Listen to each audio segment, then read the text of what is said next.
ஆனா இந்த அப்போஸ்தலர் புஸ்தகத்தை முறையாக நாம் ஒவ்வொரு வசனங்களையும் ஆழமாக பார்க்கும்போது அப்போஸ்தலர் முழுவதுமாகவே அது தேவனுடைய சுவிசேஷத்தை குறித்த பிரசங்கங்களே. More than 50%, that's what the scholar says. வேத அறிஞர்கள் சொல்லும்போது 50%க்கும் அதிகமாக சுவிசேஷ பிரசங்கம் அங்கு And காணப்படுகிறது. the next one is, அதற்கு அடுத்தபடி if we study all the gospel sermon given by the apostles, அப்போஸ்தலர் கொடுத்த ஒவ்வொரு சுவிசேஷ பிரசங்கத்தையும் நீங்க பார்த்தீங்கன்னா these 5 attributes would have been covered. இந்த 5 காரியங்களை நீங்க அதில் பார்க்க முடியும். From that only we have taken this fivefold gospel. அந்த பகுதிகளில் இருந்து தான் இந்த 5 காரியங்களை எடுத்து நம்ம பிரசங்கிக்க So ஆரம்பிச்சோம். knowingly or unknowingly we are studying based on the book of Acts.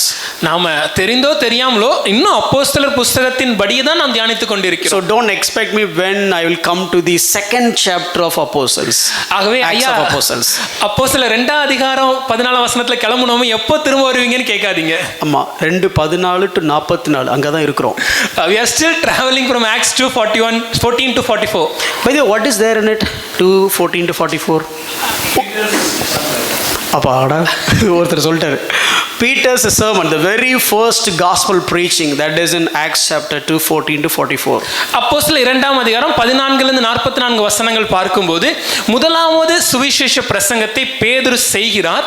அதிலிருந்து தான் நம்முடைய தியானத்தை நம்ம ஆரம்பித்திருந்தோம். Okay, it's a fivefold gospel. இது 5 சாராம்சம் கொண்ட சுவிசேஷம். Sinless birth of Jesus Christ, பாவமில்லாத இயேசுவின் வாழ்வு, and a sinless life of Jesus Christ. மன்னிக்கவும், பாவமில்லாத இயேசுவின் பிறப்பு, Sinless birth and sinless life. பாவமில்லாத இயேசுவின் பிறப்பு, பாவமில்லாத இயேசுவின் வாழ்வு, And Jesus became the ransom for our sins and died. நம்முடைய பாவங்களுக்காக ஒரு பரிகாரமாகி மரித்தார். And he raised from the dead and ascended to heaven and seated at the right hand of the Father and interceding us as a high priest. அவர் உயிர்த்தெழுந்தார், பரமேறினார், பிதாவின் வலது பாரிசத்திலே வீற்றிருக்கிறார், இன்று நமக்காக பரிந்து பேசிக் கொண்டிருக்கிறார். A day will come, he'll come back to judge us. ஒரு நாள் அவர் நியாயாதிபதியாக நம்மளை நியாயம் தீர்க்க திரும்ப வரப்போகிறார். So what is my responsibility? ஆகவே என்னுடைய கடமை என்ன? I need to believe this gospel, நான் இந்த சுவிசேஷத்தை விசுவாசித்து repent and have the forgiveness of sin, பாவ மன்னிப்பின் நிச்சயத்தை பெற்றுக்கொண்டு and repenting from sin and turn towards God. என்னுடைய பாவத்தை விட்டு மனம் திரும்பி தேவனுக்கு நேராக திரும்ப வேண்டும். And I need to live according to the word of God. தேவன் அருளிய தேவனுடைய வார்த்தையின்படி நான் வாழ வேண்டும். So I will have the I am having the eternal life and I will be having the eternal life. இங்கே நான் நித்திய ஜீவனை அனுபவிக்கிறேன். வரும் நாட்களிலே தேவனோடு அந்த நித்திய ஜீவனை முழுமையாக நான் அடைவேன். இங்கே நான் அனுபவிக்கிறேன் நம்ம சாவ மாட்டேன்னு நினைச்சிராதீங்க. So when we say we have the eternal life here, don't think that we are immortal, we will not die. I am not talking about immortality here. சாவாமையை குறித்து நாங்கள் பேசவில்லை. So when it comes to salvation, there are 2 principles you need to remember always. இந்த ரட்சிப்பை குறித்து பார்க்கும்போது 2 காரியங்களை நம்முடைய மனதில் ஞாபகம் வைத்துக் கொள்ள You வேண்டும். have to reckon that thought in your mind. இந்த 2 காரியங்களை உங்களுடைய இருதய பலகையில் எழுதி கொள்ள வேண்டும். One is already received. முதலாவது இந்த ரட்சிப்பு நான் ஏற்கனவே பெற்றுவிட்டேன். No, under salvation there are 2 things. One is the things already I have received. மன்னிக்கவும், இந்த ரட்சிப்பில் பார்க்கும்போது 2 காரியங்கள் இருக்கிறது. ஒரு பகுதி நான் ஏற்கனவே பெற்றுக்கொண்ட காரியங்கள். And the second part is yet to get, yet to receive. இன்னொரு பகுதி நான் பெறப்போகிற இல்லை இனிமேல் எனக்கு கொடுக்கப்பட போகிற காரியங்கள். It's all there in the package. இது எல்லாமே இந்த ரட்சிப்பிற்குள்ளாக இருக்கிறது. So before death you got something, என்னுடைய மரணத்திற்கு முன்பாக சிலவற்றை நான் பெற்றுக்கொண்டேன். and through your death, through that translation, through that transition, you are going to get something. அது மாத்திரமல்ல, என்னுடைய மரணத்தின் மூலமாக நான் நித்திய ஜீவனுக்குள் பிரவேசிக்கும் போது இந்த வழியாக இன்னும் அநேக காரியங்களை நான் பெற்றுக்கொள்ள போகிறேன். இப்போ எனக்கு உடனே எல்லாமே வேணும் நீங்க கேட்டீங்கன்னா, if you say that I want all of this right now, ஈஸியா ஒரே மெத்தட் இருக்கு. we have a quick solution. என்ன மெத்தட் தெரியுமா உங்களுக்கு? சத்தமா புரியுதா புரியல உங்களுக்கு சொல்றது? உடனே இப்போ எல்லாமே நான் அனுபவிக்கணும் sir. If you say I want to enjoy all the benefits of salvation right now, then you need to go through the process of death. மரணத்தின் வழியா தான் அந்த முழுமையை நம்ம வெற்றிக்கொள்ள முடியும். Okay, so let's not get into the topic. So what I'm trying to say is, okay, God has given the eternal life. ஆகவே நான் என்ன சொல்ல வருகிறேன்னா, இந்த உலகத்தில் நாம் வாழும்போதே தேவன் நமக்கு இந்த நித்திய ஜீவனை கொடுத்திருக்கிறார். So we have been dealing, how did Jesus live? நாம் இதை பார்க்கும்போது இயேசு எப்படி வாழ்ந்தார் என்பதை தியானிக்க So ஆரம்பித்தோம். Jesus lived a sinless life. ஒரு பாவமில்லாத வாழ்க்கையை அவர் வாழ்ந்தார். So let's look at Jesus and make him as a model and make him as a prototype, so that I can also live a sinless life in this world.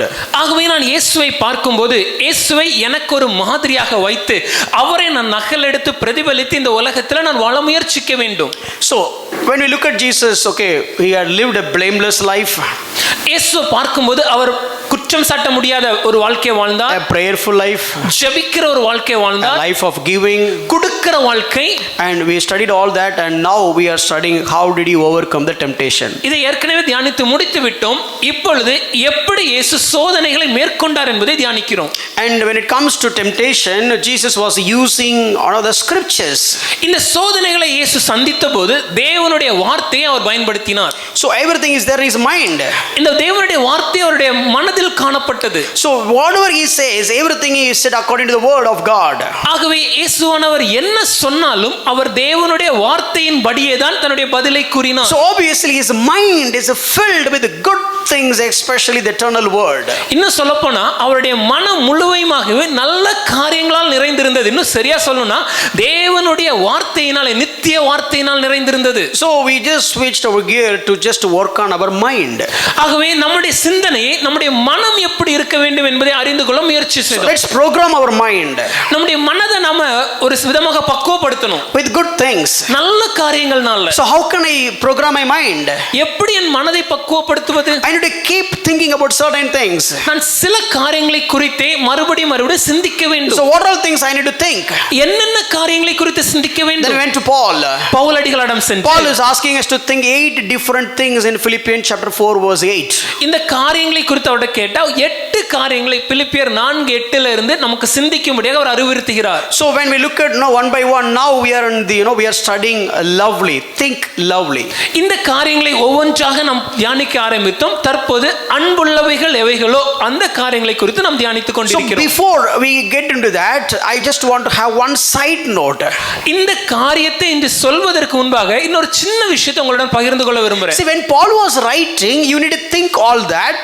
பவுலடிகளார் இந்த எல்லா காரியங்களையும் நீங்கள் சிந்திங்கள் என்று சொல்லும்போது Philippians chapter 4 verse 9, he said you need to do all that.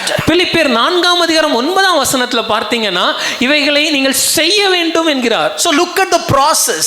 ஆகவே அந்த அந்த அந்த வழிமுறைகளை பாருங்களேன். I want you to keep thinking all these things. ஐயா, இந்த காரியங்களை குறித்து நீங்கள் சிந்திக்க வேண்டும். Then you need to practice all these things. அதன் பின்பாக இவைகளையே செய்ய வேண்டும். So if I want to practice these things, I need to keep myself thinking all about that. நான் இவைகளையே செய்ய வேண்டும் என்றால் முதலாவது இவைகளையே சிந்தித்துக் கொண்டிருக்க வேண்டும். So Paul is giving a direct to the thought, then he is giving the direction to the act. பவுலடிகளார் முதலாவதாக நம்முடைய சிந்தனைக்கு நேராக நம்முடைய மனதை காட்ட விரும்புகிறார். அதன் பின்பாக நம்முடைய செயலுக்கு நேராக அவர் நம்மை திருப்புகிறார். Why? Proverbs 23:7 says, as he thinketh in his heart. ஏன் என்று சொன்னால் நீதிமொழிகள் 23:7 சொல்லும்போது ஒரு மனிதனிடத்தின் இருதயத்தின் நினைவு எப்படியோ அப்படியே அவன் இருக்கிறான். So that is why if you want to show love, ஆகவே நாம் ஒருவருக்கு அன்பு காண்பிக்க வேண்டும் என்றால், if you want to exercise your love, உங்க அன்பை நீங்க வெளிப்படுத்தணும்னா first you need to think lovely things. முதலாவதாக அன்புள்ளவைகளை சிந்திக்க வேண்டும். So that is what we are dealing now. இதுதான் நாம் இப்போ தியானித்துக் And கொண்டிருக்கிறோம். when it comes to the word lovely, இந்த அன்புள்ளவைகள் இந்த வார்த்தையை பார்க்கும்போது in the entire Bible, according to KJV, only once this word is used, especially this particular word. நம்ம முழு வேதாகமத்துல ஆங்கிலத்துல கேஜேவி என்ற மொழிபெயர்ப்புல பார்க்கும்போது இந்த அன்புள்ளவைகள் என்ற கிரேக்க பதம் ஒரே ஒரு முறை தான் பயன்படுத்தப்பட்டிருக்கிறது. ப்ராஸ்பிலோஸ் என்கிற கிரேக்க பதம். So this is something, phileo and pro, two words combined. இது பிலியோவும் புரோட்டோ என்ற ரெண்டு வார்த்தைகள் இணைந்து வருகிறது. Very simple, in a simple way. ரொம்ப எளிமையா சொல்லணும்னா, be nice always. எப்பொழுதும் அன்போடு நடந்து கொள்ளுங்கள். Be agreeable always. எப்பொழுதும் மற்றவரோடு இசைந்திருங்கள். Be pleasant always. எப்பொழுதும் ஒரு நல்ல ஒரு மனதுடன் have a good nature. எப்பொழுதும் ஒரு நற்குணசாலிகளாக, easy to get along with. எல்லாரோடும் இணைந்து பயணிக்கிறவர்களாக. As a Christian we need to think about that. ஐயா, இந்த காரியங்களை ஒரு கிறிஸ்தவராக நம்ம சிந்திக்கிறது ரொம்ப முக்கியம். Whether people are easily get along with me, or they feel bad, or they are struggling. ஒரு மனிதன் என்னிடத்துல வரும்போது மிக எளிமையாக என்னோட அவருக்கு பழக முடியுதா, இல்ல என்கிட்ட வந்தால ஏன்டா இவன் கிட்ட வந்தோன்னு நினைக்கிற மாதிரி இருக்கிறேனா? And am I being so nice to with my kids? என்னுடைய குழந்தைகளிடம் நான் நல்லபடியாக நடந்து கொள்கிறேனா? Especially when you are getting ready to church or the school. குறிப்பாக ஒருவேளை ஆலயத்துக்கு நம்ம ஞாயிற்றுக்கிழமை கிளம்புறதோ இல்ல வார நாட்கள்ல பள்ளிக்கூடத்துக்கு ஆயத்தமாகிற வேளைகளிலோ, மேபி ஆலயத்துக்குங்கிறத கட் பண்ணிடலாம். அது 9:15 போனோட பிரச்சனை இல்லை. வீடு சர்ச் ஸ்கூல்னு வச்சுக்கலாமா? Let's think about school a minute. ஆஃபீஸ்னு வச்சுக்கலாமா? Or think about our office timing. How do we treat our spouse and our children? அந்த கிளம்புற அவசரத்துல நம்ம மனைவி பிள்ளைங்களை நம்ம எப்படி நடத்துறோம்? And while you are rushing on the way in traffic, how did you treat other co-passengers? நம்ம ரொம்ப வேகமாக வண்டி ஓட்டி வரும்போது எதிரில் வரக்கூடிய வண்டிக்கு வழி விடாம எப்படி வண்டி ஓட்டுறோம்? இப்படிலாம் நான் சொல்லவே இல்லை, ப்ளீஸ். இதெல்லாம் என்னோட கிடையாது. ஓகே, மெல்வின் வேற முன்னால இருக்கிறார், நீ வேற. Okay, so I'm general I'm talking like while how do you behave while ராகுல் சொல்ல என்ன பார்க்கலையா அப்படி ராகுல் நினைப்பார். Okay, while you are driving, how did you behave? நம்ம வாகனம் ஓட்டி வேகமாக ஸ்கூலுக்கு வரும்போது நம்ம எப்படி போறோம்? Today when we started from Ponmar, இன்னைக்கு அது காலையில இப்போ பொன்மார்ல இருந்து கிளம்பி வரும்போது, so first of all one big lorry made us to wait to learn patience for 5 minutes. முதலாவது ஒரு பெரிய லாரி வந்து அவங்க யூ டர்ன் போட்டனால ஒரு 5 நிமிஷம் எங்களுக்கு பொறுமையை கத்து கொடுத்தாங்க. I thought God is only teaching me patience. நான் போதர் என்ன நினைச்சாருன்னா எனக்கு மட்டும் தான் தேவன் பொறுமையை கத்து கொடுத்துக்கிறாரு. I look at the rear view mirror. என்னோட கண்ணாடியில பின்னாடி பார்த்தா after 2 cars, the chief preacher is also waiting. Patience. அப்ப நான் யோசிச்சேன், இவருக்கே பேஷன்ஸ் அப்ப நம்ம கண்டிப்பா தேவை, வெயிட் பண்ணலாம். ஒரு 2 வாகனம் முன்னாடி அந்த தம்பியும் உட்கார்ந்து காத்துக்கிட்டு தான் இருந்தாரு. அப்ப wrong translation but it's okay. And after that, while we crossed that lorry, then we got another big vehicle. அந்த லாரி எப்படியோ தாண்டி வந்தா அதுக்கு முன்னாடி அடுத்து இன்னொரு தண்ணி வண்டி நிக்குது. And he was keep on talking. அவர் போன்ல பொறுமையா பேசிட்டு, and he was also teaching me patience. அவரும் பொறுமையை கத்து கொடுத்து கொண்டு, but then I came fast. வண்டி எனக்கு உதவி செய்தனால சீக்கிரம் வந்து விட்டேன். See, all this time how did I react? இந்த சூழ்நிலைகளில் நான் எப்படி ரியாக்ட் பண்றேன்? Maybe I didn't utter a word. நான் வார்த்தையை பேசல. But how was my heart? ஆனா இருதயம் எப்படி இருந்துச்சு? What I have been thinking, it is not about what I have said, it is all about what I was thinking. நான் என்ன சொன்னேங்கிறது இல்ல, ஆனா என் மனதுல என்ன காரியங்களை சிந்தித்தேன் என்பதே அங்க முக்கியம். So that is what, as a Christian, you need to think lovely. ஒரு கிறிஸ்தவனாக நான் எப்பொழுதும் அன்புள்ளவைகளை சிந்திக்க கடமைப்பட்டிருக்கிறேன். So when it comes to love, Bible is talking about 2 predominant categories. அன்பை குறித்து வேதம் பேசும்போது 2 முக்கியமான பகுதிகளாக அது பேசுகிறது. One is brotherly love. ஒன்று சகோதர அன்பு. Brotherly love, which doesn't mean that only with your siblings. சகோதர அன்புன்னு சொன்னா நம்ம கூட பிறந்த அண்ணன் தம்பி கூட மட்டும் கிடையாது. No, we became like one body in Christ. ஐயா, நாம் கிறிஸ்தவர்களாக ஒரே சரீரமாக காணப்படுகிறோம். How am I in love with my brother? என்னுடைய கிறிஸ்தவ சகோதரனுக்குள்ளாக நான் எப்படி அன்போடு இருக்கிறேன்? And the second one is love towards others, that is a charity love. இரண்டாவதாக மற்றவரிடத்தில் நான் காட்டுகிற அன்பு கருணை அன்பு. If you look at Romans 12:9 and 10, ரோமர் 12:9-10 பார்க்கும்போது, first Paul was saying let your love be genuine. பவுலடியார் சொல்லும்போது உங்க அன்பு மாய்மாலமற்றதாக இருப்பதாக. First he said okay, your love be genuine. ஐயா, உங்க அன்பு மாய்மாலத்தோடு இருக்க கூடாது. And 10th verse he is talking about a brotherly love. 10வது வசனத்துல பேசும்போது சகோதர அன்பை குறித்து பேசுகிறார். So the same if you read 3rd John chapter 1 verse 5, 3 யோவான் 1:5 வசனத்தை பார்க்கும்போது it's talking about the good works towards your brothers and the strangers. நம்முடைய சகோதரர்களுக்கு செய்கிற நற்காரியங்கள் உதவிகள் அது மாத்திரமல்லாமல் அந்நியரையும் உபசரிக்கிறது. So a brotherly love and a charity love. ஒரு பக்கத்துல சகோதர அன்பு இருக்குது, இன்னொரு பக்கத்துல கருணை அன்பு இருக்குது. And 2 Peter 1:7 it's talking about a brotherly affection and also it is love. 2 பேதுரு 1:7 சொல்லும்போது சகோதரருக்கு மேல இருக்கக்கூடிய அன்பு அது மாத்திரமல்ல மற்றவர்களுக்கு காட்டப்படுகிற அன்பு. In very explicit manner, if you read in 1 Peter chapter 1 verse 22, it's talking about sincere brotherly love and also love one another. 1 பேதுரு 1:22 வசனத்துல மிக தெளிவாகவே வெளிப்படையாகவே இது காணப்படுகிறது. 2 காரியங்கள், சகோதரருக்கு மத்தியில உண்மையான ஒரு அன்பு இருக்கணும், அது மாத்திரமல்ல மற்றவர்களிடத்தில் நாம் அன்பு கூற வேண்டும். So in that, last week we started dealing about the brotherly love. கடந்த வாரம் இந்த சகோதர அன்பை குறித்து நாம் தியானிக்க ஆரம்பித்தோம். Let me tell you, from this week onwards, still maybe next couple of weeks we'll deal about only this love. இன்னும் சொல்றேனே, இந்த வாரம் மாத்திரம் இல்ல, இன்னும் வரப்போகிற ஒரு சில வாரங்களாக நம்ம அன்பை குறித்து கொஞ்சம் ஆழமா பார்க்க போறோம். Look at me, love is the supreme ethic of Christianity. ஐயா, இங்க கொஞ்சம் கவனிங்க. இந்த அன்பு தான் ஒரு கிறிஸ்தவனாக நான் வாழ்கிற இருக்கிறதுல மிக முக்கியமான ஒரு குணாதிசயம். You may have all gifts. உங்ககிட்ட அநேக வரங்கள் இருக்கலாம். You may have all talents. அநேக தாளந்துகள் இருக்கலாம். You may have all abilities. அநேக வாய்ப்புகள் இருக்கலாம். Or you may have all special qualities and influence and so on. குறிப்பிடத்தக்க அம்சங்கள், குறிப்பிடத்தக்க அதிகாரங்கள், மற்றவர் மேல தாக்கம் எல்லாமே இருக்கலாம். I have everything but I don't have love, which means you are nothing. In fact, you are not at all a Christian. எல்லாமே என்கிட்ட இருந்தாலும் அன்பு என்கிட்ட இல்லைன்னா ஐயா அதனால பிரயோஜனம் இல்லை. இன்னும் சொல்ல போனா நான் கிறிஸ்தவனே அல்ல. Few verses. John 13:55. யோவான் 13:35. யோவான் 13:35. I will know you as my disciples not by the wonders that you do, by the sermons that you do, but the way that you show love. நீங்கள் என் சீஷர்கள் என்று எப்படி அறியப்படுவீர்கள்னா நீங்க செய்த அற்புத அடையாளங்கள்னால இல்ல, நீங்க செய்த அற்புதமான பிரசங்கங்கள்னால இல்ல, நீங்கள் ஒருவரில் ஒருவர் அன்பா இருப்பதின் மூலமாக. And what is the evidence that you are a child of God? ஐயா நான் ஒரு இயேசுவின் பிள்ளை இல்ல ஒரு அவருடைய குமாரன் என்பதற்கு அடையாளம் என்ன? It's something like an artifact. இது ஒரு குறிப்பிடத்தக்க ஒரு காரியம். அதாவது இந்த கேஸ் ஃபைல் பண்ணும்போது என்ன சாட்சி இருக்குன்னு கேட்பாங்க. ஆர்டிஃபேக்ட்ஸ் அப்படின்னு சொல்லுவோம். டாக்குமெண்ட்ஸ். ஒரு ஆவணங்கள், ஒரு சாட்சி ஆவணங்கள் மாதிரி. ஆவணங்கள். Exactly. This is the artifact is something like how much I love my brother, that is the artifact that I am a Christian. ஐயா நான் கிறிஸ்தவன் என்பதற்கு அடையாளம், கிறிஸ்தவன் என்பதற்கு சாட்சி ஆவணம் எதுவென்றால் நான் என் சகோதரனை எவ்வளவாக நேசிக்கிறேன், அன்பு கூறுகிறேன் என்பதை. That's what John was writing in 1 John 3:10. இதைதான் 1 யோவான் 3:10 யோவான் எழுதுகிறார். And in 17th verse 17வது வசனத்துல you may be a very good so called Christian. ஐயா நீங்கள் உலகத்தால ஒரு நல்ல கிறிஸ்தவர் என்று பெயர் வாங்கி இருக்கலாம். But if you don't help your brother in need, how can you call yourself as a Christian?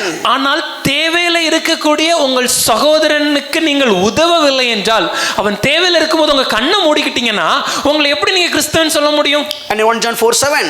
1 யோவான் 4:7.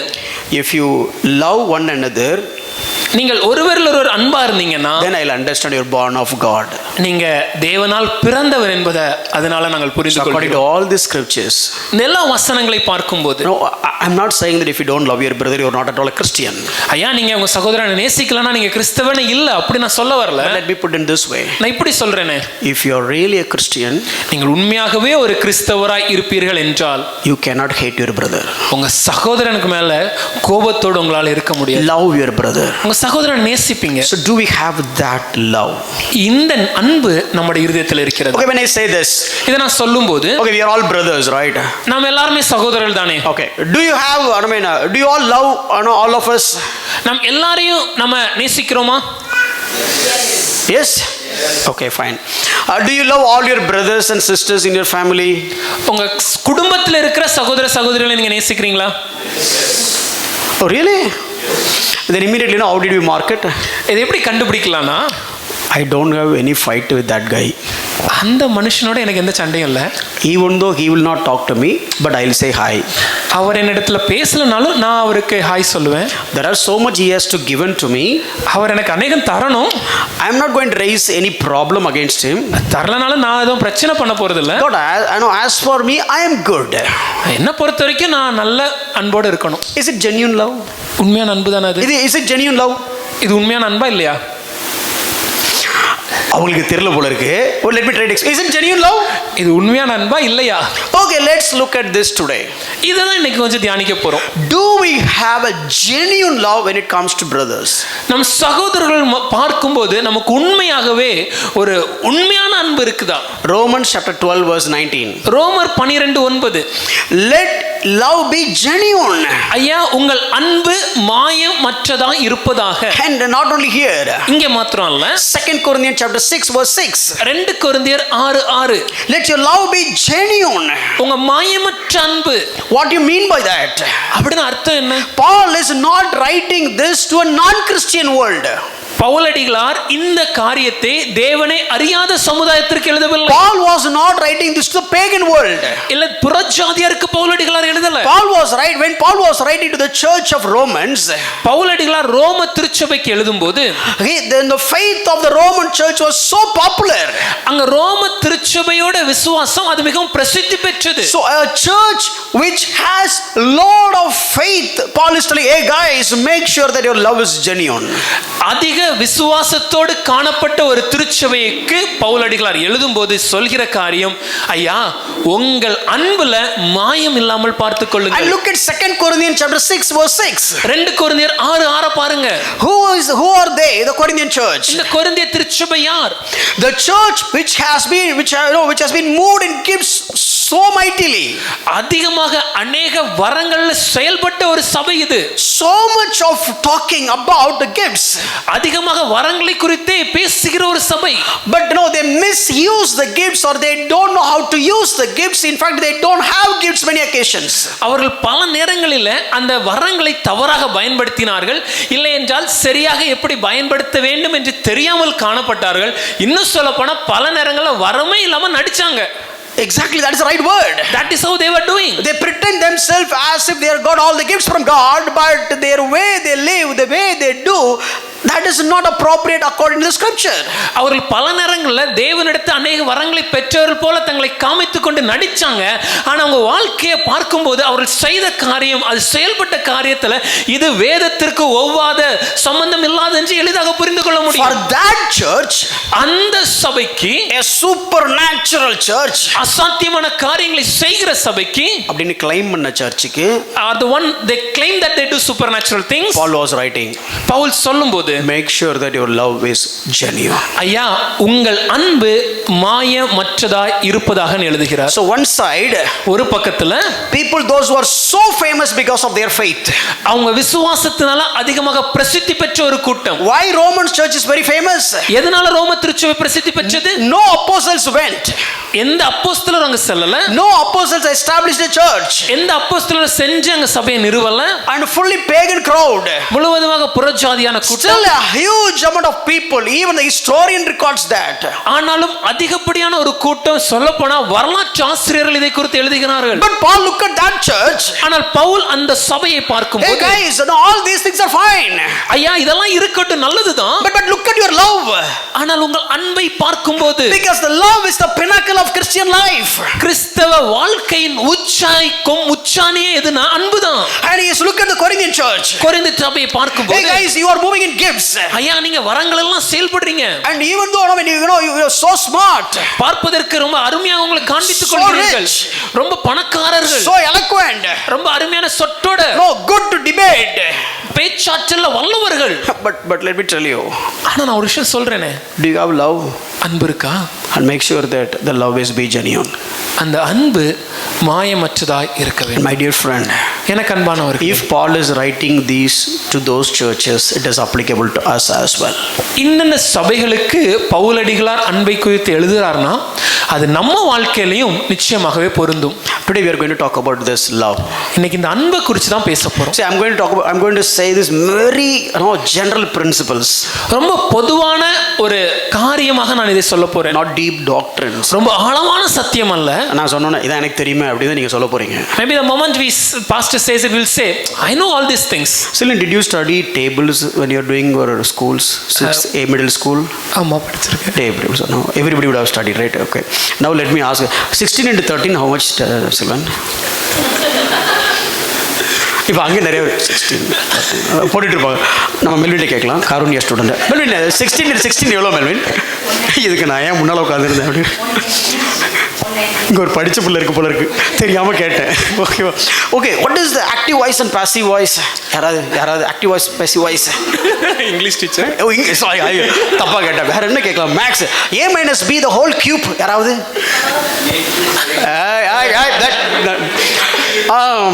இவரை வெளியே விட்டுட்டு தான் நடத்துறோம். See, you know, all these things are basics. அநேக காரியங்கள் ரொம்ப அடிப்படையான விஷயங்கள். See, all the questions that I asked, நான் கேட்ட எல்லா கேள்வியும் no, since I didn't know, I thought you would have not known. எனக்கு தெரியாது, அதனால நீங்களும் பதில் சொல்ல மாட்டீங்க நம்பி கேட்டேன். Okay, appreciated. ஆனால் சொன்னவங்களை பாராட்டுறேன். See, knowing the basics, அடிப்படைகள் நாம் அறிந்திருந்தாலும், learn the basics earlier. அடிப்படைகளை ஏற்கனவே நாம் கற்றிருந்தாலும், now இப்போ everybody will assume that, okay, since I have completed my engineering, ஒருவேளை எல்லாரும் என்ன பார்க்கும்போது ஐயா பொறியியல் படிப்பை முடிச்சதுனால, so when I look at the third standard student, ஒரு 3ஆவது வகுப்பு மாணவனை பார்க்கும்போது he look at me, அவர் என்ன பார்த்தா, அண்ணா சாரி அங்கிள்னு சொன்ன கஷ்டமா இருக்கும், but Anna you finished your engineering, அண்ணா நீங்க பொறியியல் படிப்பை முடிச்சிட்டீங்களா, oh you finished, then you would have known all these tables, அப்போ உங்களுக்கு இதெல்லாம் ரொம்ப நல்லாவே தெரிஞ்சிருக்குமே. We asked a little bit earlier, thank God now only Saranya guys coming. Okay, so you know all the formulas, உங்களுக்கு தான் எல்லா ஃபார்முலாஸும் தெரியுமே. since you finished B, உங்களுக்கு என்ன B முடிச்சிருக்கீங்களா, you know all these things. and if they are asking something, அப்ப அந்த சின்ன பையன் ஏதாவது கேள்வி I'll simply take my mobile, நான் அப்படி மொபைல் எடுத்து என்ன கேட்ட what did you ask, okay 16 into 17, that's answer. 16 கூட்டல் 17 இதுதான்பா கூட்டல் பெருக்கல். கூட்டல்னா சொல்லிடுவேன்.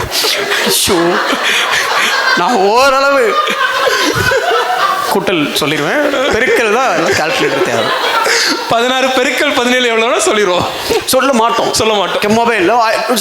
even though I know the basics, அடிப்படைகள் தெரிந்திருந்தாலும் I know how it works out, எப்படி அத கணக்கீடு செய்யணும்னு எனக்கு in தெரியும். the same way ஆனாலும் love is the basic, அன்பு அதே போல அடிப்படை. love is the fundamental, அடிப்படை அஸ்திபாரமே இந்த அன்பு தான். everybody knows that we ought to love our brothers, எல்லாருக்குமே தெரியும் நம்ம சகோதரனை நேசிக்கணும்னு. but do I love my brother without any dissimulation or without any hypocrisy? ஆனா எந்த விதமான மாய்மாலம் இல்லாம, எந்த விதமான சின்ன தடங்களும் இல்லாம என்னுடைய சகோதரனை நான் நேசிக்கிறேனா? Please listen this very carefully. ஐயா இதை நீங்க கொஞ்சம் கவனமா இன்னைக்கு கவனிக்கணும். Many times we don't even understand, we casually said something.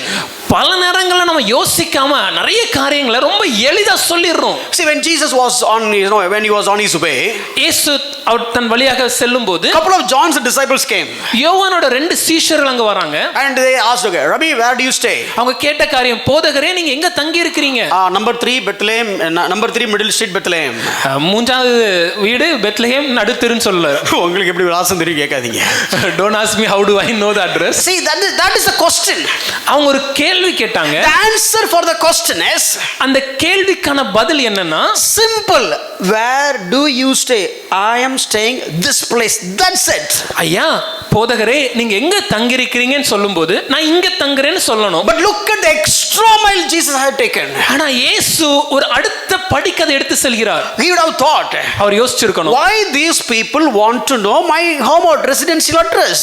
எதற்காக இந்த 2 பேருக்கும் நான் எங்க தங்கி இருக்கிறேன், என்னோட வீடு எங்கன்னு அறிய ஆசைப்படுறாங்க. These 2 people belong to John the Baptist. இந்த 2 பேருமே யோவான் ஸ்நானகனுடைய சீஷர்கள். And John the Baptist says that, behold, this is the lamb of the world.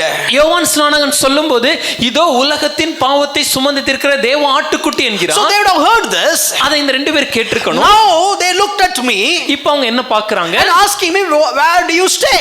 என்கிட்ட கேக்குறது, ஐயா நீங்க எங்க தங்குறீங்க? So that is not their intention. நான் எங்க தங்குறேங்கறத அறிந்து கொள்வது அவங்க நோக்கம் அல்ல. Or maybe that is not the only requirement. அது மாத்திரமே அவளுடைய ஒரே எதிர்பார்ப்பும் அல்ல. Maybe that is the top edge of the iceberg. அது அந்த பனிக்கட்டில மேல காணப்படுற சிறு பகுதி. Jesus didn't look at on top of the surface.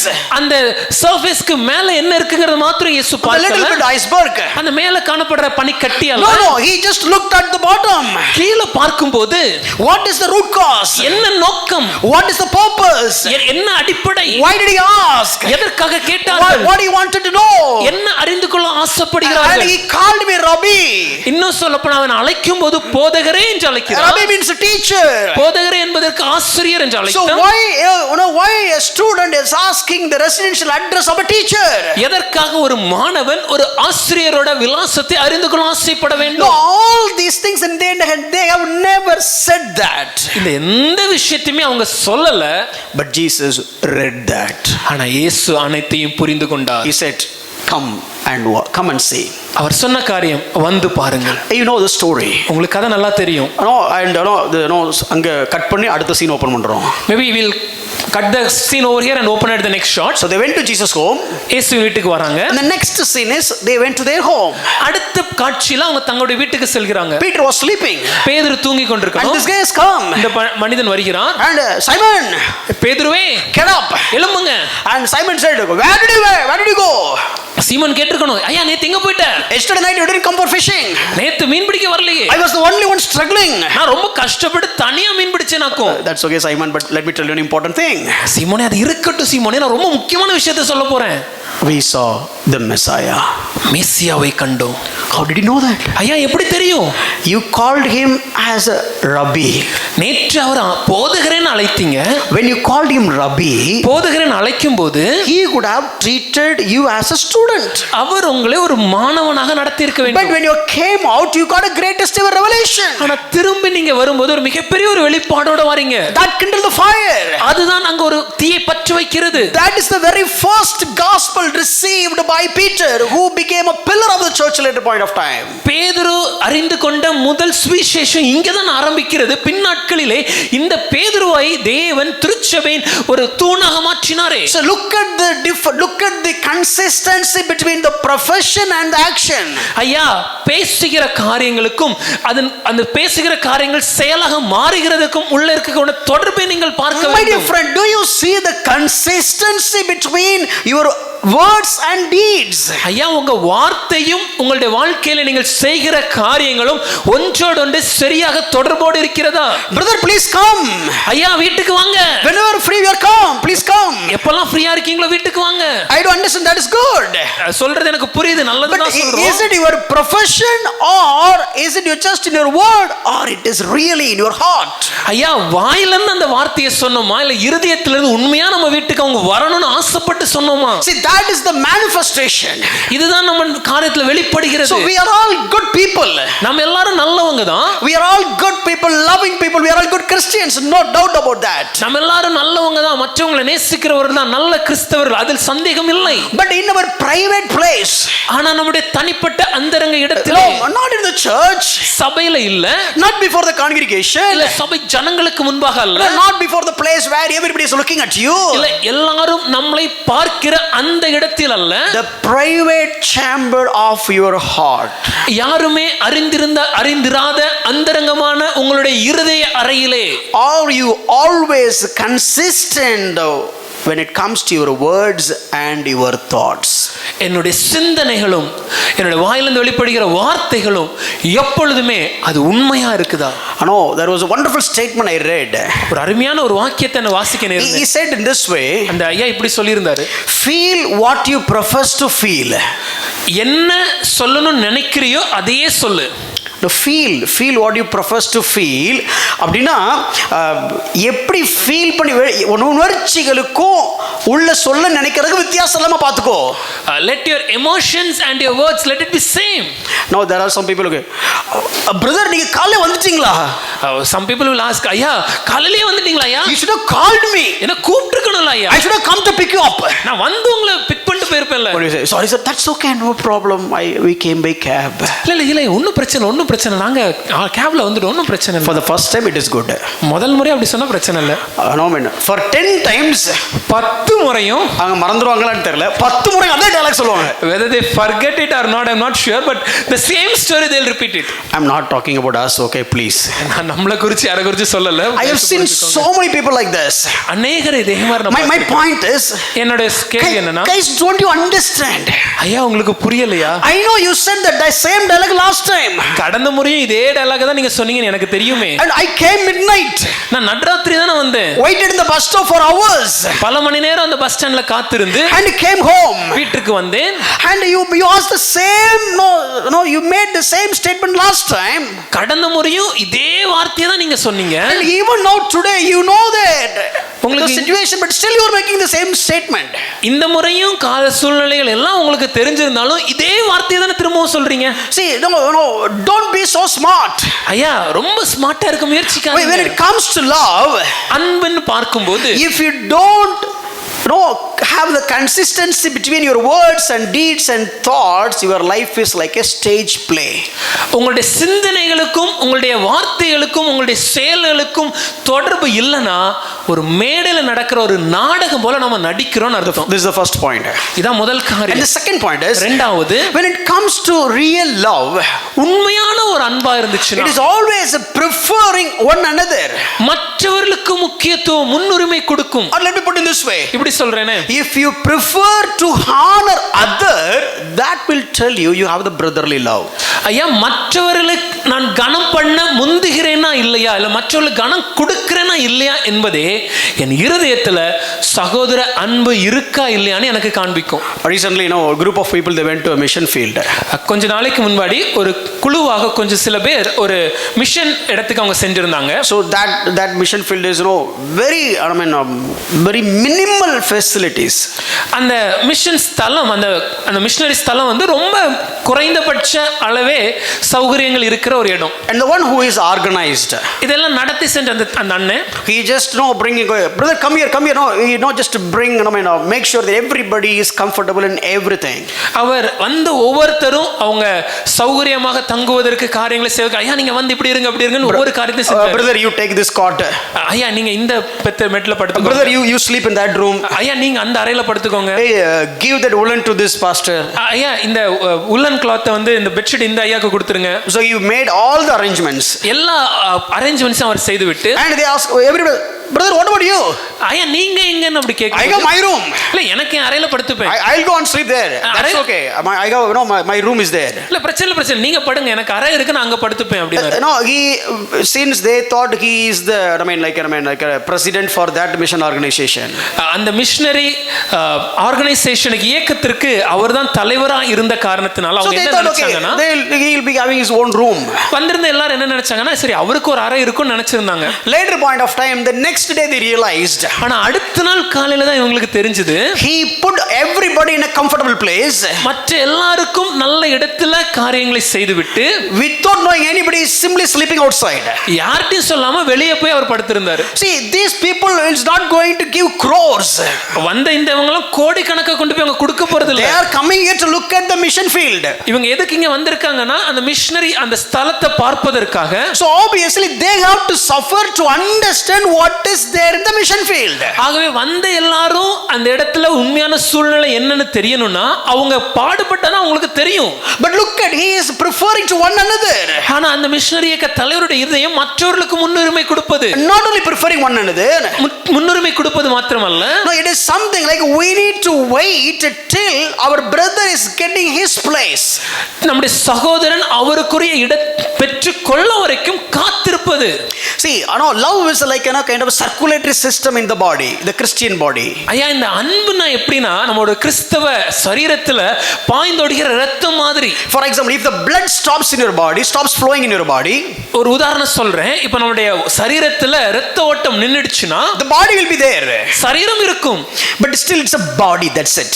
ஆனா அது ஒரு சரீரம் தான், அதுக்கு எந்த பிரயோஜனமும் இல்ல. It has nose, மூக்கு இருக்கு, it has hands, கை இருக்கு, feet, கால்கள் இருக்கு, eyes, கண்கள் இருக்கு, but still it's a body. ஆனாலும் அது ஒரு சரீரம் தான். Exactly in the Christian life, கிறிஸ்தவ வாழ்க்கையும் இதே போல. if the blood of love is not running over in your Christian life, அன்பின் ரத்தம் நம்முடைய கிறிஸ்தவ சரீரத்தில் பாய்ந்து ஓடவில்லைன்னா, if you don't feel it, அது உங்களுக்கு வாழ்க்கையில நீங்க காண முடியலன்னா, you may portray it outside as you are living, but let me tell you, according to the Christian life, you are dead. வெளியே காண்பிக்கலாம் நான் ஜீவனுள்ள கிறிஸ்தவன் என்று, ஆனா வேதத்தின் அடிப்படையில் அது மரித்த ஒரு கிறிஸ்தவம். Can we show our love without or with hypocrisy? நம்முடைய அன்பை மாய்மாலமா காண்பிக்க முடியுமா? Let me show you first couple of examples. ஒரு சில உதாரணங்களை முதல்ல காண்பிக்கிறேன். Let's go to the initial days, early days. ஆதி காலம் எப்படி இருந்ததுங்கற கொஞ்சம் திரும்பி பார்க்க போறோம். Now Adam was alone. ஆதாம் தனிமையில் இருந்தார். Many would have heard this same story, same screenplay, but still please bear with me. அதே காரியத்தை நான் சொல்லி நீங்க நிறைய பேர் கேட்டிருக்கலாம், அதே தான் திரும்ப சொல்ல போறேன், இருந்தாலும் கொஞ்சம் தயவா பொறுத்துக்கொள்ளுங்கள். Just pretending yourself as you are hearing for the very first time. Nice. முதல் முறையா கேட்குற மாதிரி ஆர்வமா கேட்டீங்கன்னா எங்களுக்கு சந்தோஷமா இருக்கும். ஆமாவா?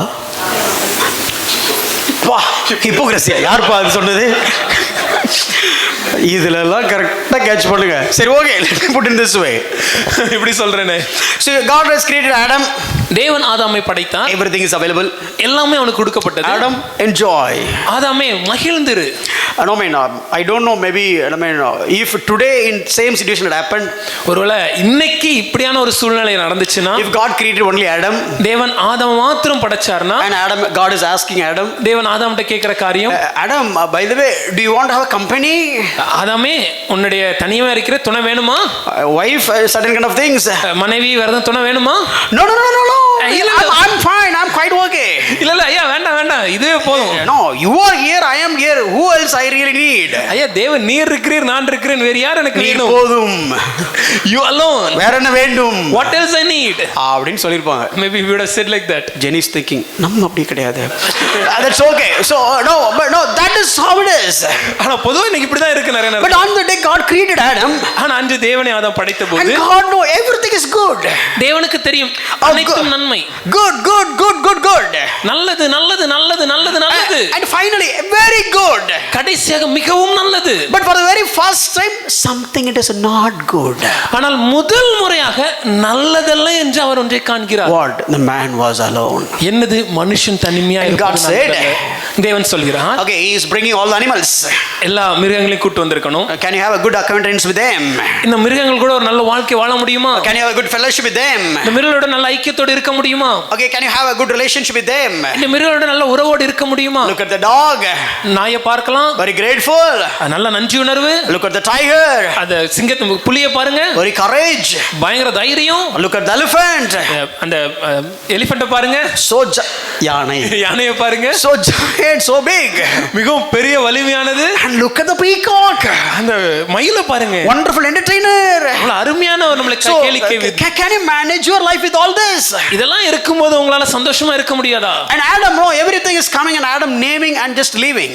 ஒவ்வொரு வரும்போது தேவன் மன்னிக்கும் ஆதாம் அனைத்துக்கும் பேரிட்டு அதோட விட்டு விடுகிறார். Naming means taking the authority basically. பேரிடுவதுனா என்ன அர்த்தம்னா அதிகாரத்தை கையில் எடுப்பது. Even though he has authority over all these things, but still he doesn't have keeping them as a companion.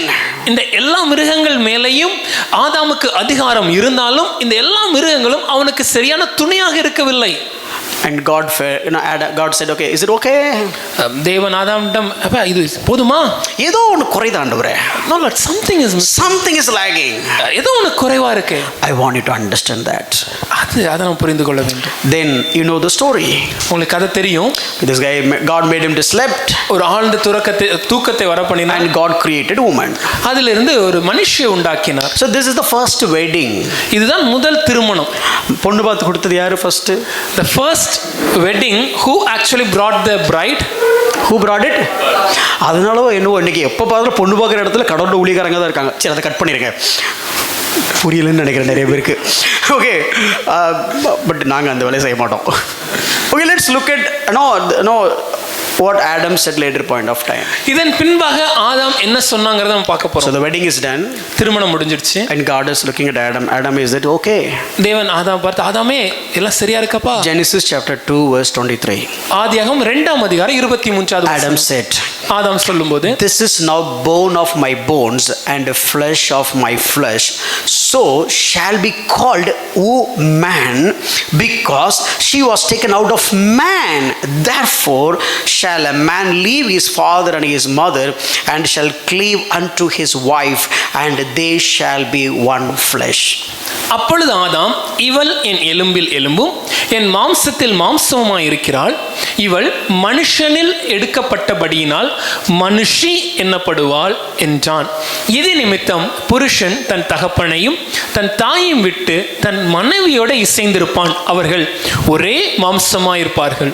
See, I just wanted to look at few terminologies. அங்க இருக்க ஒரு சில வார்த்தைகளை நீங்க பார்க்கணும்னு ஆசைப்படுறேன். When it is a man or when a mortal being, ஒரு மனுஷன் இந்த உலகத்துல காணுகிற ஒரு மனுஷனா இருந்தா, you have bones, எலும்பு இருக்கணும், you have flesh, மாம்சம் இருக்கணும். And the moment he saw Eve, அவன் உடனடியாக ஆதாம் ஏவாளை பார்த்தபோது, so the touch and feel, the framework and all these things, பார்க்கிற விதம், அவங்க எப்படி தோற்றம் எப்படி காணப்பட்டதுன்னா, he said, okay, my flesh, என்னுடைய சரீரம், my bone, என்னுடைய எலும்பு. So basically she's a man. பார்ப்பதற்கு ஒரு மனுஷன் தான் அப்ப Because இருக்கணும். I am the only man in this world. நான் ஒரே மனுஷன் தான், அந்த உலகத்துல இருக்க ஒரே மனுஷன் நான் தான். And you came out, you came out of me. என்னிலிருந்து இவள் So உருவாக்கப்படுகிறாள். let me call you, you have a womb and you, other than that you are a man. ஒரு மனுஷன் இருக்கிற எல்லா விஷயமும் வந்துட்டு இருக்கு, அது தவிர ஒரு கருவு இருக்கு, So கருவறை. கருவறை இருக்கு. So womb plus man. So கருவறை இறைந்த ஒரு சரீரமாகவே அது மனுஷி. So let me call you as man. ஆகவே மனுஷி என்னப்படுவாள். Means what? You are mine. அர்த்தம் என்ன? நீ என்னுடையவள். You are in me. Or no, you were in me. முன்பு நீ எனக்குள்ள இருந்த. So let me tell you, we are all one flesh. நாம் இருவரும் ஒரே சரீரம். So such a one body, one flesh. ஒரே சரீரம், ஒரே மாம்சம். So which means what? I love you like anything. அதுக்கு அர்த்தம் என்னன்னா, நான் உண்மையில் அதிக அன்புடையவளாக The இருக்கிறேன். New Testament commandment is புதிய ஏற்பாட்டு கட்டளை என்னன்னா, love other மற்றவர்கள் நாம் எப்படி நேசிக்கணும்னா, as you love yourself. உங்கள் மேல் எப்படி நேசமா அன்பா இருக்கிறீங்களோ அதே போல நேசிங்க. So the first other came into this world was, முதலாவதாக இந்த உலகத்திலே மற்றவர்கள் என்று ஒருத்தர் எங்க உருவாகுறாங்கன்னா, that is Eve. ஏவாள். And Adam said, ஆதாம் சொல்கிறான், look at his genuine love. அவருக்குள்ள காணப்பட்ட அந்த மாய்மாலமற்ற அன்பை பாருங்க. Oh, anyway she is other. அவங்க இன்னொருத்தராகவே காணப்பட்டாலும், Even though she is coming out of me, but she is other. என்னிலிருந்து அவங்க உருவாக்கப்பட்டிருந்தாலும் இப்போ அவங்க இன்னொருவர் தான். But I will treat her ஆனா நான் அவர்களை எப்படி நடத்துவேன்னா, as my body. என்னுடைய சரீரம். Because she came out of me. ஏனென்றால் என்னிலிருந்து அவர்கள் உருவானார்கள். So she belongs to me. அவர்கள் என்னுடையவர்கள். She was in me. எனக்குள்ள இருந்தாங்க. So how much I love me, I will love her as well. நான் எப்படி என்னை நேசிக்கிறேனோ அதே போல அவர்களை நேசிப்பேன், அன்பு So கூறுவேன். that is what the original form of love. ஆரம்பத்துல இப்படிதான் அன்பு காணப்பட்டது. And he said, okay, come on honey, let's go. அன்பே வா செல்லலாம். He didn't even thank to God. தேவனுக்கு அங்க நன்றி சொன்ன மாதிரி கூட வசனம் இல்ல. ஒரு praise God போட்டுக்கலாங்க. மேபி would have said கர்த்தாவே நன்றி. Because there was a problem, the problem has been resolved by another problem.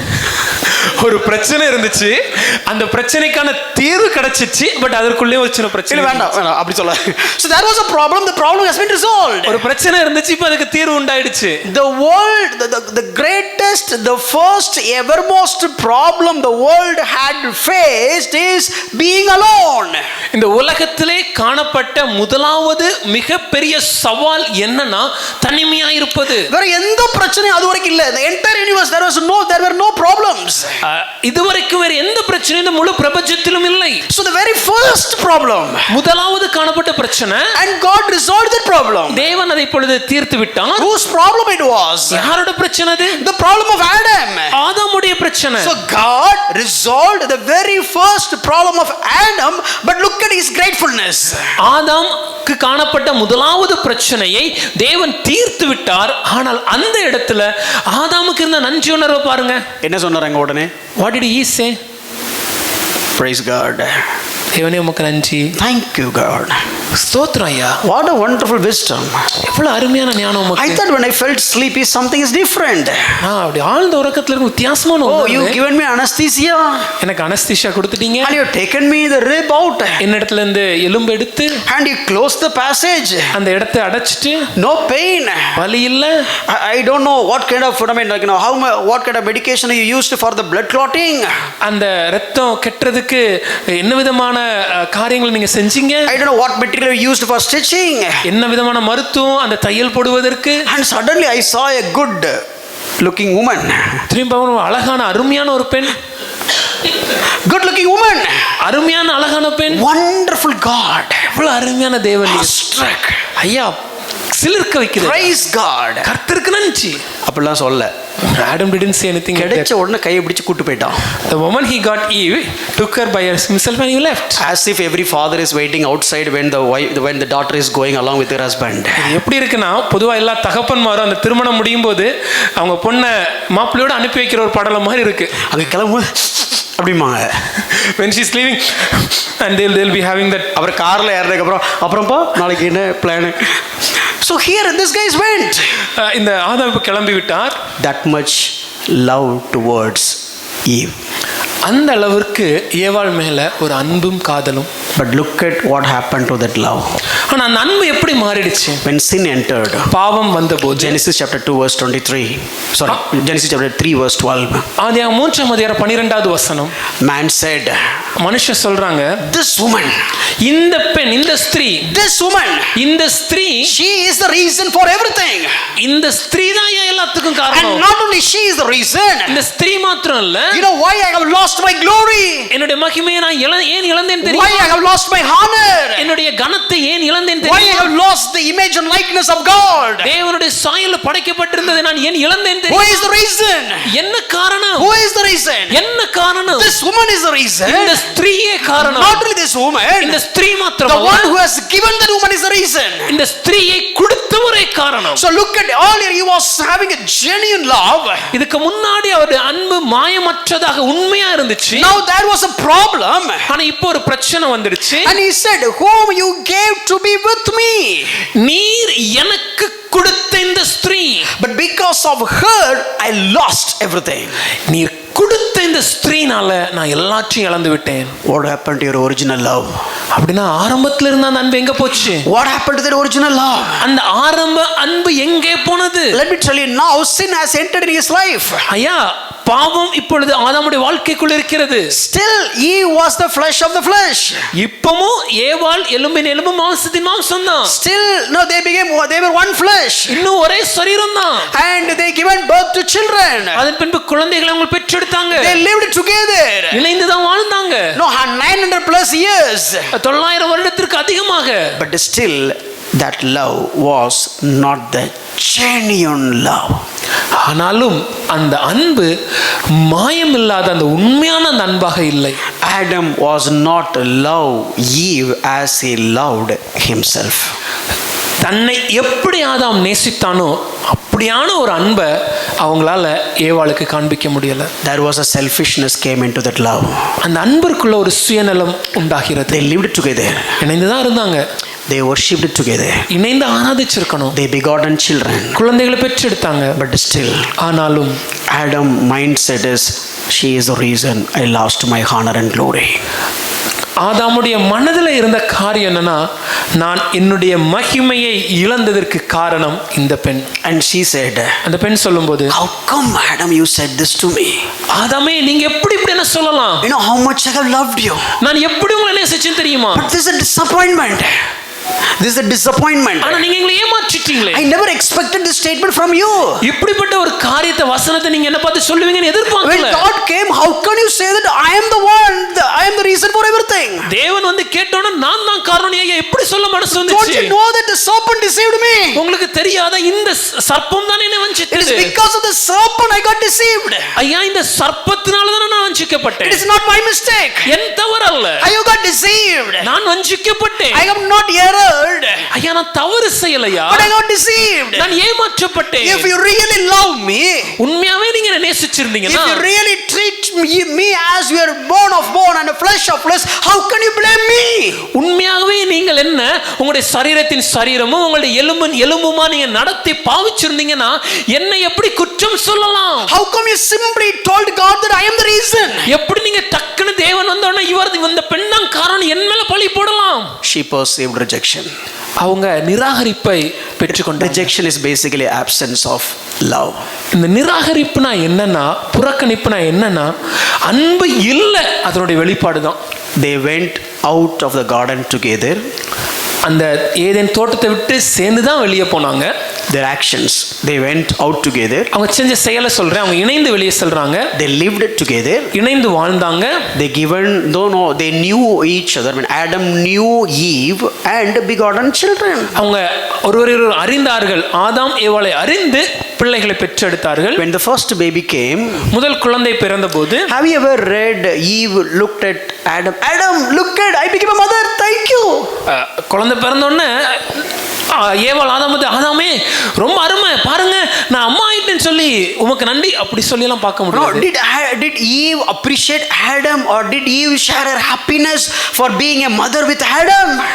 அந்த பாராட்ட ஆதாமுக்கு கொடுத்ததாகவோ இல்ல இந்த சந்தோஷத்தை ஆதாமோட பகிர்ந்து கொண்டதாக வசனம் நம்ம வாசிக்கிறோமா? But Bible says, ஆனா வேதம் என்ன சொல்லுதுன்னா, when she has given birth to Cain, Cain பிறந்தபோது She said, I got a son from God.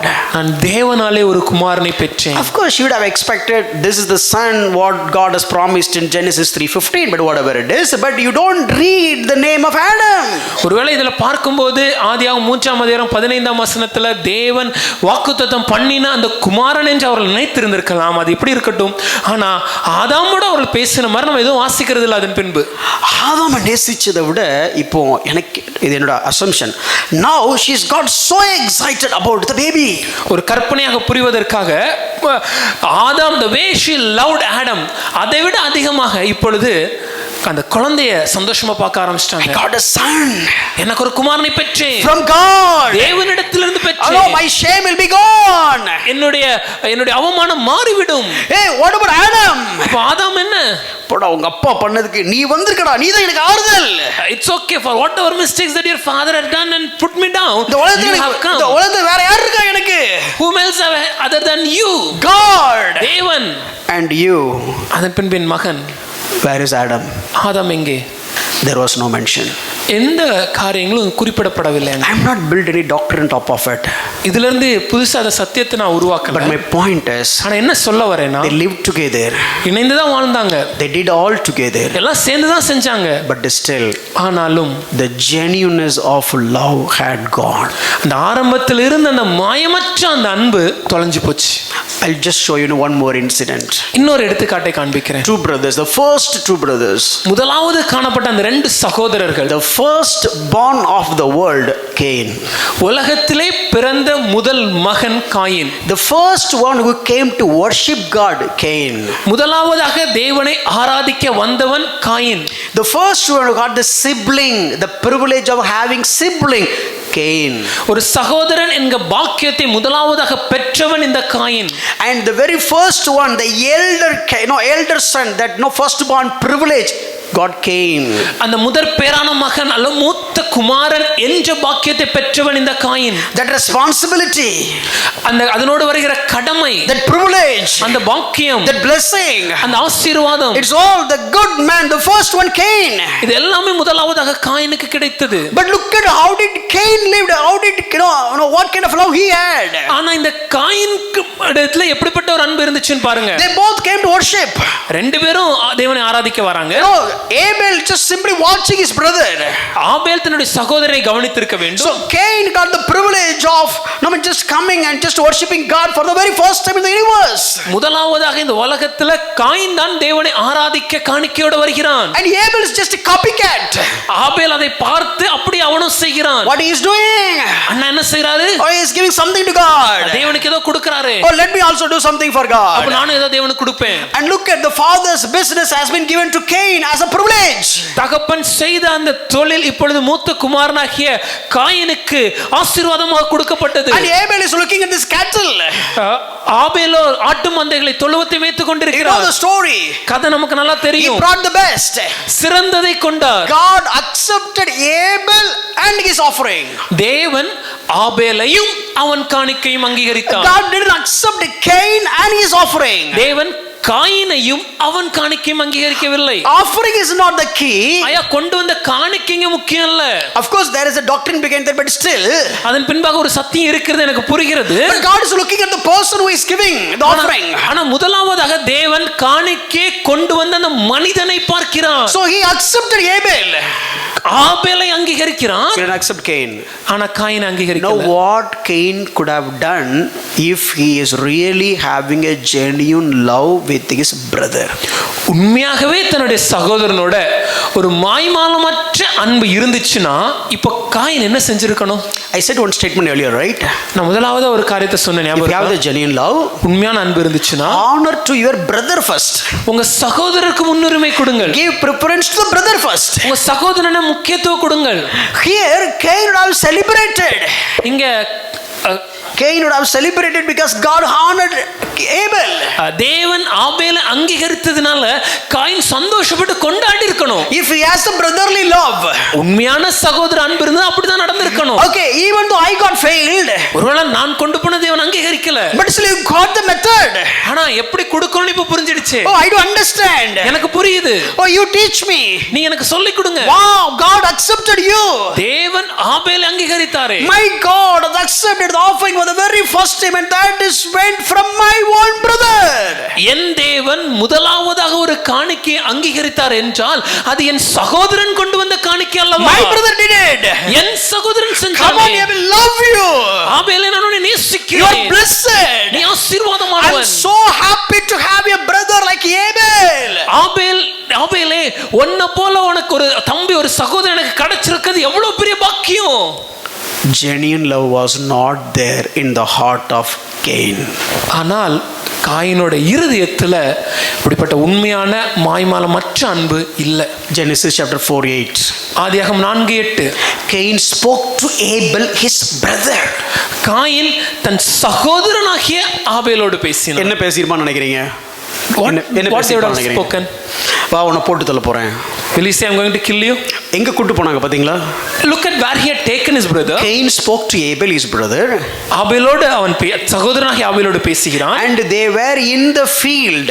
அவர்கள் வயல் வெளியில் இருக்கும் சமயத்தில். Whose field it is?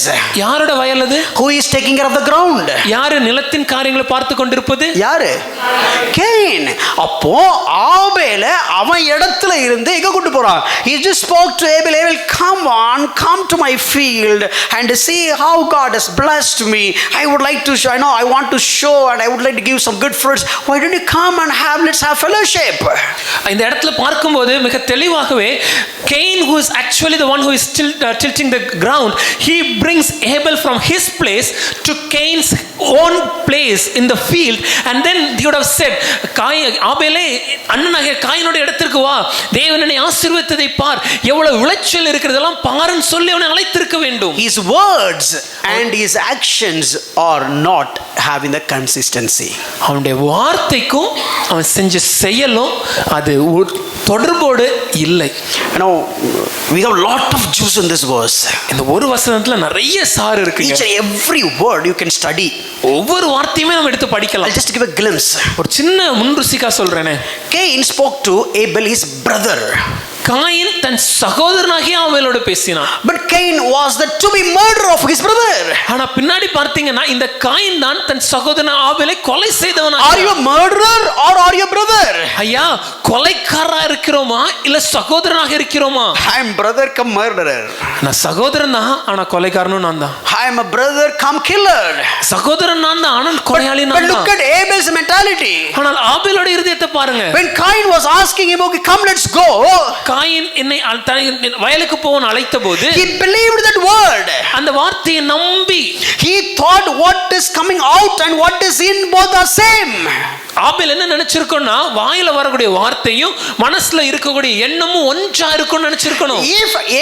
If Cain could have spoken angry word or just about revealing about his plan of killing him, Abel would have not gone with him. ஒருவேளை coin பேசும்போது கோபத்தோடு அவன் மேல ஒரு காழ்ப்புணர்ச்சியோடு பேசியிருந்தாங்கன்னா அதை நம்பி அதன் பின்பு காயினோடு தன் சகோதரன் ஆபேல் செஞ்சிருக்க வாய்ப்பில்லை. Genuinity or genuineness of your love. ஐயா நம்ம அன்பு அது மாய்மாலம் இல்லாம இருக்குதா? I said Cain was the first born. நான் சொன்னேன் காயின் தான் முதல் பேரான ஒரு மகனாக பிறந்தவன். And no, Eve made a statement, I got a son from the Lord.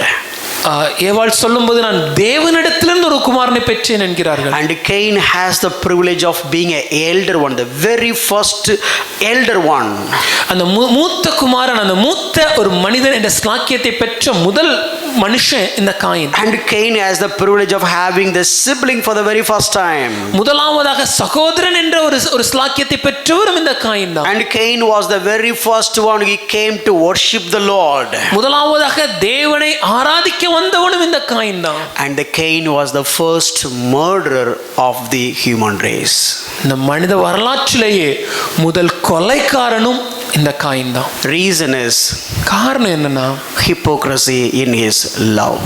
அவருடைய அன்பிலே காணப்பட்ட மாய்மாலம். You may think that, my brother, this is it's a biblical incident to understand, but today it is not like that. The Christians are not like that. ஒருவேளை நீங்க நினைக்கலாம், ஐயா இது வேதத்துல தான் இருக்கு, எனக்கு புரியுது, வேத சம்பவம் தான், ஆனா இன்னைக்கு கிறிஸ்தவங்க அப்படியெல்லாம் இல்லையா நீங்க சொல்லலாம். I mean, let me tell you recent incidents that happened in our community quickly. Couple of just snippets.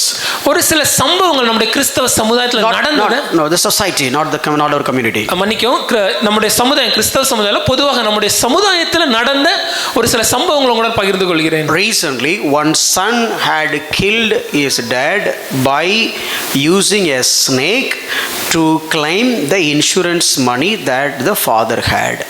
கொஞ்ச நாட்களுக்கு முன்பாக வந்த ஒரு செய்தி, ஒரு மகன் தன்னுடைய தகப்பனையே ஒரு பாம்பை அந்த வீட்டுக்குள்ளாக விட்டு கடிக்க வைத்து கொலை செய்தார். நோக்கம் என்னன்னா அந்த மரணத்தின் மூலமாக கிடைக்க பெறக்கூடிய அந்த ஆயுள் காப்பீடு திட்டத்தில் வரக்கூடிய பணத்திற்காக. எப்படி கூப்பிட்டுருப்பான் அவங்க அப்பாவை? How he would have called his father? Daddy உங்களை நான் கொல்ல போறேன் டாடி. அப்பா, I'm going to kill you today. அப்படி சொல்லிருப்பானா? Will you have say that? No. இல்ல. But every words are not consistent with his actions. அவனுடைய ஒவ்வொரு வார்த்தையும் அவனுடைய செயலோடு ஒற்றுமையா இருக்கல. A newly married couple. திருமணமான புதுமண தம்பதியினர். And the wife put a conspiracy and along with her boyfriend or somebody killed her own husband. அந்த மனைவி ஒரு திட்டம் தீட்டுறாங்க. தன்னுடைய காதலன் என்ற ஒரு மனிதனோடு திட்டம் தீட்டி அவங்க இணைந்து தன்னுடைய கணவனை கொலை செய்றாங்க. கல்யாணத்துக்கு முன்னாடி எப்படி பேசியிருப்பாங்க? How would they have spoken before the marriage? கல்யாணம் தப்பு எப்படி பேசியிருப்பாங்க? How would they have reacted on the time of Because marriage? it's not just marriage that happened. ஏன்னா திருமணமான அப்படிலாம் இல்ல. No, they have. It seems like everybody thought they are good relationship. ஏன்னா வெளிய இருந்து பார்க்கும்போது ஒரு நல்ல தம்பதியினர் எல்லாரும் சொல்லத்தக்கதாக அவங்க வாழ்ந்தாங்க. Let me tell you one more incident. இன்னொரு எடுத்துக்காட்டு சொல்றேன். No, I don't want to reveal all the details, but I want you to see that. முழுமையாக சொல்ல நான் விரும்பல, ஆனால் அந்த அர்த்தத்தை நீங்க புரிந்து கொள்ள வேண்டும். A father, ஒரு தகப்பனார், claimed his daughter or son are dead because of heart attack. தன்னுடைய மகனே அல்ல மகளையோ இருதய நெஞ்சு வலினால மரித்து விட்டான்னு சொல்றாங்க. But later realized, நான் பின்பு என்ன கண்டுபிடிச்சாங்கன்னா, he killed the child. அந்த தகப்பன் தான் அந்த மகளையே கொலை செய்தது. How come father child? ஐயா, அப்பா எப்படியா பொண்ணை கொலை செய்வாரு? How come just husband wife? எப்படி கணவன் மனைவிக்குள்ள இப்படி ஒரு கொலை? And as I mentioned last time, just one lady, just because of a illegal affair, he killed the entire family along with that boyfriend. முன்பாக நம்ம ஒரு காரியத்தை குறித்து பார்த்திருந்தோம். ஒரு தனியாக ஒரு பெண்மணி தன்னுடைய காதலோடு சேர்ந்து ஒரு அந்த தவறான வாழ்க்கை முறையினால முழு குடும்பத்தையுமே கொலை செய்தது. When you look at all these incidents, இதெல்லாம் பார்க்கும்போது you thought such a bad people, brother. ஐயா, எவ்வளவு மோசமான ஜனங்கய்யா. Such a hypocritical love. எவ்வளவு மாய்மாலமற்ற. Oh, they are cheat. அவங்க ஏமாற்றுக்காரங்க. Very bad people. ரொம்ப மோசம். But God looks from above. ஆனா தேவன் பரத்திலிருந்து கீழே பார்க்கும்போது, Pushparaj, ஐயா, let me tell you my standard. நான் என்னுடைய தகுதி உனக்கு சொல்றேன். According to the world, உலகத்தை பொறுத்தவரைக்கும், if he killed somebody, ஒருவரை கொலை செய்தால், and that person is dead, அவர் மரித்து விட்டால், he'll go to prison. நீங்க சிறைச்சாலை போவீங்க. They'll call you as a murderer. உங்களை கொலைகாரன் அழைப்பாங்க. And if you rape somebody, ஒருவரை தவறான முறையில் கெடுத்து விட்டால், and if it is done, அந்த காரியம் நடந்துடுச்சுனா, then the court will declare you as an adulterer, whatever it is. உங்களை ஒரு விபச்சார குற்றம் செய்தவர்னு சொல்லுவாங்க. The world standard. இதான் உலகத்தின் அளவீடு. In that standard, their love or not genuine love, I don't understand that. இந்த உலகத்தின் அளவீட்டின்படி இவங்களுடைய எல்லாருடைய அன்பு உண்மையான அன்பு இல்லைன்னு எனக்கு புரியுது. You cannot compare your love with those worldly people's love. ஆனால் உங்களுடைய அன்பை இந்த உலக மக்களுடைய அன்போடு நாம் ஒப்பிட முடியாது. According to me, என்ன பொறுத்த வரைக்கும், it is not about your deeds. நம்முடைய செயல் அல்ல, it is all about your thoughts. நம்முடைய சிந்தனை. அவன் கொலை செஞ்சா எவ்வளவு அசிங்கமா அந்த உலகம் பார்க்குமோ, அதே மாதிரி நீ கொலை செய்யணும்னு நினைச்சாலே அவ்வளவு அசிங்கமா நான் பார்ப்பேன். when a person commits such a murder, how wretched thing the world looks at that. That would be the same way when you have a thought of anger to kill someone. That's how me in heaven looks at it. Hypocritical love. மாய்மாலமான My dear friend, எனக்கு அன்பானவர்களே, think, is your love genuine? நம்ம அன்பு உண்மையா இருக்கான்னு கொஞ்சம் யோசிச்சு பார்க்கணும். I'll just give one more illustration. ஒரு எடுத்துக்காட்டு Then we'll சொல்றேன். get into verses. அதன் பின்பு வசனங்களை காண்பிக்க விரும்புகிறேன். Now you all know about Hosea. ஹோசியாவை குறித்து நாம் A அறிந்திருக்கிறோம். prophet. ஒரு தீர்க்கதரிசி. A prophet means it's not a normal person. ஐயா, ஒரு தீர்க்கதரிசினா ஒரு சாதாரண ஒரு மனுஷன் இல்ல. Like a celebrity. அவர் எல்லாராலும் அறியப்பட்ட ஒரு பிரபலமானவர். If the prophet is just coming and standing on the stone and hear, O Israel, then everybody stop. ஒருவேளை அந்த தீர்க்கதரிசி அந்த தெருவுக்கு மத்தியில வந்து நின்று இஸ்ரவேலை கேள் அப்படி சொன்னா எல்லாருமே கவனிப்பாங்க. And the very first Lord spoke to Hosea. முதலாவது தேவன் இங்க யோசியாவோடு பேசினார்னு So பார்க்கிறோம். the first time. கர்த்தர் ஓசியாவோடு முதலாக What is பேசும்போது the first thing? அவர் சொன்ன காரியம் என்ன? Hosea, you are the prophet. ஓசியாவே நீ ஒரு தீர்க்கதரிசி. I am going to use you mightily. நான் உன்னை பயங்கர விதமா பயன்படுத்த போறேன். Go to the king. ராஜாவிடம் சென்று And tell him this and that. இந்த காரியத்தை அந்த காரியத்தை நீ சொல்லு. No. அப்படிலாம் சொல்லல. You know what God very first told Hosea? முதலாவதாக தேவன் ஓசியாவோட என்ன சொன்னார்? When the Lord first spoke through Hosea, the Lord said to Hosea, "Ho, take to yourself a wife of whoredom and have children of whoredom." கர்த்தர் ஓசியாவை கொண்டு உரைக்க தொடங்கின போது கர்த்தர் ஓசியாவை நோக்கி, நீ போய் ஒரு சோர ஸ்திரீயையும் சோர பிள்ளைகளையும் உன்னிடமாக சேர்த்துக்கொள். I really don't understand, the intensity of it. இதனுடைய எவ்வளவு ஆழமான ஒரு காரியம் என்னால் முழுசா புரிஞ்சுக்கொள்ளவே முடியல. I really don't have words to explain this. இத முழுமையாக விளக்க என்னிடம் வார்த்தைகள் கூட இல்ல. How come a just God, எப்படி ஒரு நீதி உள்ள தேவன் looking at his prophet, தன்னுடைய தீர்க்கதரிசியை and பார்த்து he said, "Go and marry the adulterous woman."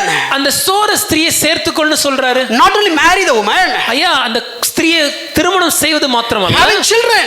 அவருடைய பிள்ளைகளை பெற்றுக்கொள்ள வேண்டும். How come a man can have a love with such a woman? ஒரு மனுஷனுக்கு இப்படிப்பட்ட ஒரு ஸ்திரியோட எப்படி உண்மையான அன்பு இருக்க முடியும்? But look at Hosea. ஆனா ஓசியாவை பாருங்க. He not only obeyed, அவர் கீழ்ப்படிந்தது மாத்திரமல்ல, but he has shown the sincere love towards her wife.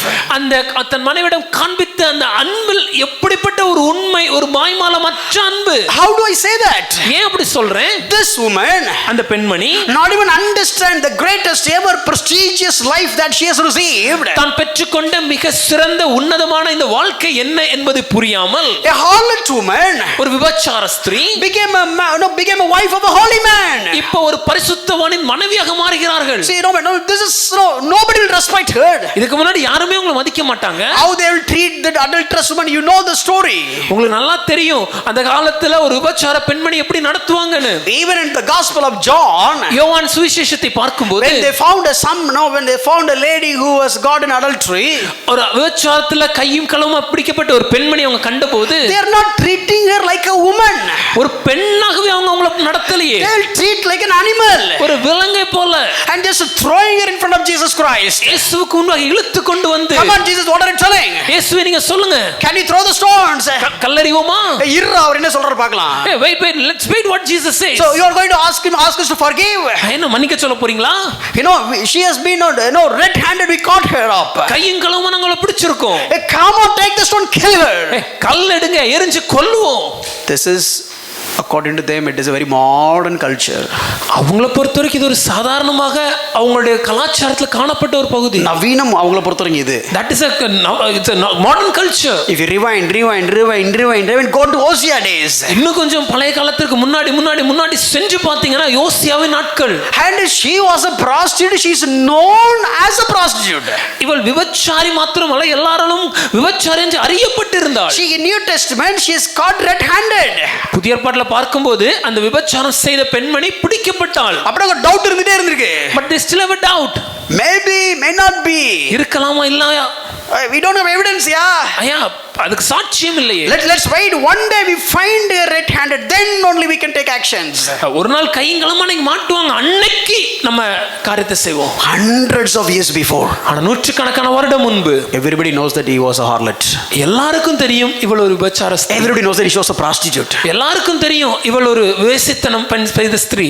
How can a man show or lavish genuine love towards such a prostitute?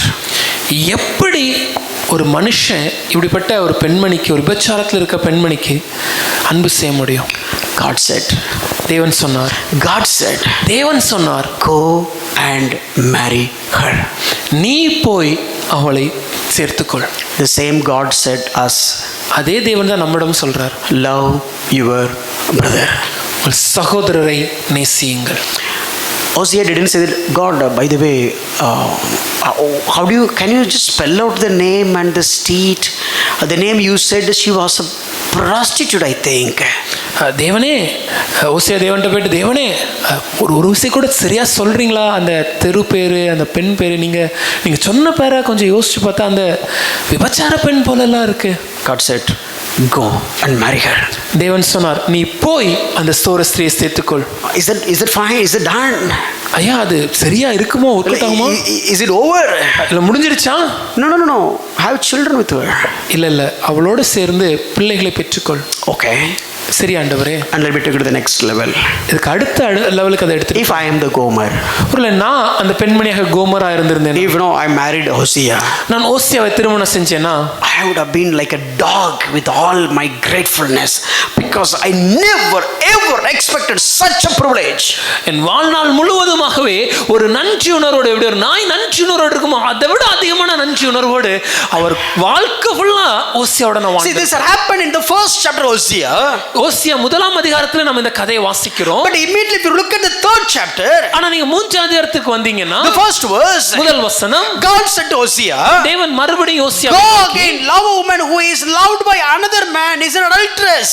நீ இன்னும் போய் தன் நேசரால் நேசிக்கப்பட்டவரும் விபச்சாரியான ஒரு ஸ்திரியை நேசித்துக்கொள். No, you go back and read, this lady again went back to her adultery. நீங்க வீட்டுக்கு போய் படிச்சு பாத்தீங்கன்னா, எப்படி திருமணமான பின்பும் இந்த பெண்மணி மறுபடியும் விபச்சாரத்திற்குள்ளாக சென்று விட்டார். Again Hosea went and redeemed her. மறுபடியும் ஓசியா சென்று அவங்கள விடுவித்து கொண்டு வராங்க. How come Hosea? எப்படி ஓசியாவே? How come you show such a great love? இப்படிப்பட்ட அன்பை உங்களால் எப்படி காண்பிக்க முடிந்தது? Because God had shown such a love towards me.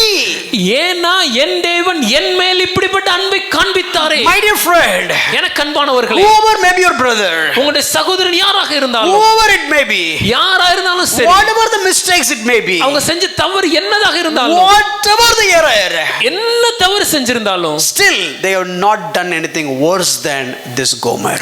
இந்த கோமரை விட ஒரு மோசமான காரியத்தை நமக்கு செய்யல. Hosea, why did you love her? ஓசியா ஏன் என்ன பண்ணீங்க? Hey, I was a normal man. நான் ஒரு சாதாரண மனுஷன். Suddenly this God came. ஆனா தேவன் திடீர்னு வந்தாரு. He said, I'm just talking to you. நான் உன்னோட பேசுகிறேன். That's a privilege. அது பெரிய பாக்கியம். Whatever he spoke, அவர் என்ன சொன்னாலும், I'm a normal man. நான் ஒரு சாதாரண மனிதன். Overnight, ஒரே ராத்திரியிலே he make me as a prophet. என்ன தீர்க்கதரிசியாக I மாற்றினார். cannot believe it. என்னால அதை புரிந்து கொள்ள முடியல. I cannot digest it. என்னால ஏற்றுக்கொள்ள கூட முடியல. I cannot understand it. என்னால அதை முழுசா விசுவாசிக்கவே முடியாது. I heard about God spoke to Abraham. எனக்கு தெரியும் தேவன் ஆபிரகாமோட பேசினார். I heard God spoke to Moses. தேவன் மோசேயோட பேசினார் என்பதை அறிவேன். But the same God, ஆனால் அதே தேவன், I know a lot of prophets in Judah. அநேக தீர்க்கதரிசிகள் யூதாவிலே உண்டு என்பது எனக்கு But in தெரியும். Israel, ஆனா இஸ்ரவேலிலே we are all bad people. நாங்க எல்லாருமே மோசம் போனோமே. We are all so bad. நாங்க அதிக மோசமான வாழ்க்கையில இருந்தோம். But look at this God. ஆனால் இந்த தேவனை பார்க்கும்போது, Just like that came to me. அவர் என்னிடமாய் வந்து, I didn't pray. நான் ஜெபிக்கல, I didn't fast. I didn't ask. கேட்கல, I never prayed, God please use me. No, I never did that. தேவனே என்னை பயன்படுத்தும் நான் ஜெபிக்கல. And like Hannah, how she has dedicated Samuel, my parents have not dedicated myself as a prophet. எப்படி அன்னாள் தன் குமாரனாகிய சாமுவேலை அர்ப்பணித்தார்கள், அதே போல போல என் பெற்றோர் என்னை தீர்க்கதரிசியால அர்ப்பணிக்கல. How Moses' parents found there is a special calling over the baby and they protected the baby because expecting that vision, that does not happen in my life. எப்படி மோசேயுடைய பெற்றோர் மோசேயை பார்த்தபோது இந்த பிள்ளை விசேஷமானது என்று அறிந்து கொண்டு தன்னுடைய தரிசனத்திற்காக அந்த பிள்ளையை பாதுகாத்தார்களோ அதே போல எங்க பெற்றோர் என்னிடத்தில் எதுவும் காணவில்லை. I am a wretched sinner. நான் நிர்பந்தமான பாவியான மனுஷன். Such a holy God. பரிசுத்த தேவன். He just will come to me. அவர் என்னிடமாய் வந்து He said, "Hosea, come. Hosea இங்க வா." நான் ஆண்டவரே. Am I Lord? Am I? Me, you are calling me. என்னை அழைத்தீர் தேவனே. Come. ஆமா உன்னதான்ப்பா வாப்பா. Okay, what should I do? தேவனே என்ன செய்யணும்? You are my prophet today. நீ என்னுடைய தீர்க்கதரிசி. Me? நான் ஆண்டவரே. Prophet. தீர்க்கதரிசியா? For you. உமக்காக வா. How come, Lord? எப்படி ஆண்டவரே? Leave it. Let me tell you the message. அது இருக்கட்டும், நான் ஒரு செய்தி கொடுக்கிறேன். Since you called, நீங்க அழைச்சதுனால according to that calling, அந்த அழைப்பின் நிமித்தமாக to respond that calling, அந்த அழைப்பிற்கு கீழ்ப்படியணுங்கிறதுக்காக when you asked me to marry a prostitute, நீர் என்னை ஒரு விபச்சாரிய திருமணம் செய்ய சொல்லும்போது I will marry her. அப்படியே செய்வேன். If you want to marry another prostitute, இன்னொரு விபச்சாரிய திருமணம் செய்ய சொன்னாலும், since you said it, நீங்க சொன்னா, since you said it, நீர் சொன்னா, since you said it to me, this wretched man, இந்த நிர்பந்தமான பாவியாக என்னிடம் நீர் சொன்னதினாலே I can go marry any prostitute. நான் எந்த பெண்மணியாக இருந்தாலும் விபச்சாரியாக இருந்தாலும், Let me tell you, Lord, நான் ஒரு விஷயம் சொல்றேன் ஆண்டவரே, if you ask me to die, நீர் என்னை மரிக்க சொன்னாலும் I will die right now, இந்த கணமை மரித்து விடுவேன். because you are God. ஏன்னா நீர் தேவன். God spoke to me. தேவன் என்னிடமாய் பேசினாரே. God chose me. தேவன் என்னை தெரிந்தெடுத்தார். And God chose me for this wonderful office of the old covenant, that is a prophet. பழைய உடன்படிக்கையிலே காணப்பட்ட ஒரு அற்புதமான அந்த காரியமான இந்த தீர்க்கதரிசிக்காக என்னை தெரிந்தெடுத்தாரே. இந்த அன்புக்காக நான் என்ன வேணாலும் செய்வேன் ஆண்டவரே. Lord, I'll do whatever for such a love. நீர் நேசிக்க சொன்னது ஒரு ப்ராஸ்டியூட்டா இருந்தாலும் சரி, கொலைகாரனா இருந்தாலும் சரி, யாரா இருந்தாலும் சரி, நீர் சொன்னதை நான் செய்வேன். ஏன் தெரியுமா? சொன்னது நீர். Lord, if you said to go and love a prostitute or a murderer, whoever it may be, I'll do it, O Lord, because you, the one who called me, the one who loved me, said it. Do I honor God in this way? நான் இன்னைக்கு தேவனை இந்த விதமா கனம் பண்றேனா? Are we honor God in this way? இன்னைக்கு இந்த விதமா நாம தேவனை கனம் Just பண்றோமா? imagine the people, those to whom you cannot show your genuine love. என்னால ஒரு மாயமில்லாத உண்மையான ஒரு அன்பை இவங்கள்ட்டெல்லாம் காண்பிக்க முடியலன்னு ஒரு சில பேர் வச்சிருப்பாங்க. அவங்களுக்கு கொஞ்சம் நினைச்சு பாருங்க. Brother, this girl is not obeying me, brother. ஐயா, இந்த பெண் நான் சொன்னா கேட்கவே மாட்டேங்கிறா. That man is rebellious again and again. அந்த மனுஷன் எப்பவுமே எதிர்த்து பேசுறாரு. And that relative he betrayed me. அந்த சொந்தக்காரர், அந்த உறவுக்காரனை ஏமாத்தி விட்டாரு. And this man has cheated me. இந்த மனுஷனை ஏமாத்தி விட்டாரு. How can I show love? எப்படி ஆண்டவர், எப்படி நான் அன்பு செலுத்துறது? But God shows love to you. தேவன் நம்மேல் அன்பா இருக்கிறாரே. The way Hosea received the love of God is million times lesser than, least than what you and me received. ஓசியா தேவனிடத்திலிருந்து பெற்றுக்கொண்ட இந்த அன்பு அது கோடிக்கணக்கான முறை குறைந்ததும் தாழ்ந்ததும் எதோடு ஒப்பிட்டு பார்க்கும்போதுனா, நாம் தேவனிடத்திலிருந்து பெற்றுக்கொண்ட அன்போடு ஒப்பிட்டு பார்க்கும்போது, God didn't die for Hosea. தேவன் அந்த நேரத்தில் ஓசியாவுக்காக மரிக்கவில்லை. God didn't came into flesh for Hosea when these things had happened. இந்த காரியங்கள்லாம் நடந்தபோது தேவன் ஓசியாவுக்காக மனு உருவாக உலகத்திற்கு வரல. God was not walking among them. தேவன் அவரோடு நடக்கவில்லை. God came and God told. தேவன் வந்தார், காரியத்தை சொன்னார். But Hosea now showing the genuine love towards that adulterous woman. ஆனால் ஓசியா அந்த விபச்சார பெண்மணிக்கு உண்மையான ஒரு அன்பை காண்பித்தார். This is one extreme. இது ஒரு பக்கம். Let me tell you another extreme and finish. இன்னொரு பக்கத்தில் இருக்கிற ஒரு காரியத்தை சொல்லி நான் முடிக்க போறேன். God in flesh. மனு உருவான தேவன். God has his own disciples. அவருக்கு ஒரு சீஷர்கள், chosen by God. தேவனால் தெரிந்து கொள்ளப்பட்டவர். Prayed. ஜெபித்து, whole night prayed. இரவு முழுவதும் ஜெபித்து, chosen the disciples. சீஷர்களை அவர் தெரிந்தெடுத்தார். And got 12. 12 பேரை தெரிந்தெடுத்தார். And the 12, one of the 12, that is Judas Iscariot. அந்த 12 பேரில் ஒருவர் யூதாஸ் காரியோத். All of them seen Jesus. எல்லாரும் இயேசுவை பார்த்தாங்க. All of them lived with Jesus. எல்லாரும் இயேசுவோட வாழ்ந்தாங்க. All of them dwelt with Jesus. இயேசுவோட அவங்க வாசஸ்தலம் காணப்பட்டது. All of them enjoyed the privileges because of the reason Jesus. அவங்க கிடைக்கப்பட்ட எல்லா ஸ்லாக்கியங்களுக்கும் பாக்கியங்களுக்கும் காரணம் இயேசு. Wherever Jesus goes and have a great feast, all these disciples would have also gone with them. எங்கெல்லாம் இயேசு செல்கிறாரோ, எங்கெல்லாம் இயேசுவுக்கு விருந்து ஏற்பாடு செய்யப்படுகிறதோ அந்த இடத்திலெல்லாம் இந்த 12 அங்க பங்கெடுக்கறாங்க. Oh God, a privilege.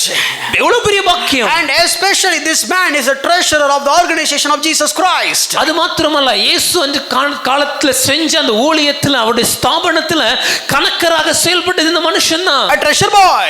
அவன் பண பரிவர்த்தனை அவர் கரத்துல இருந்தது. Handle all the money.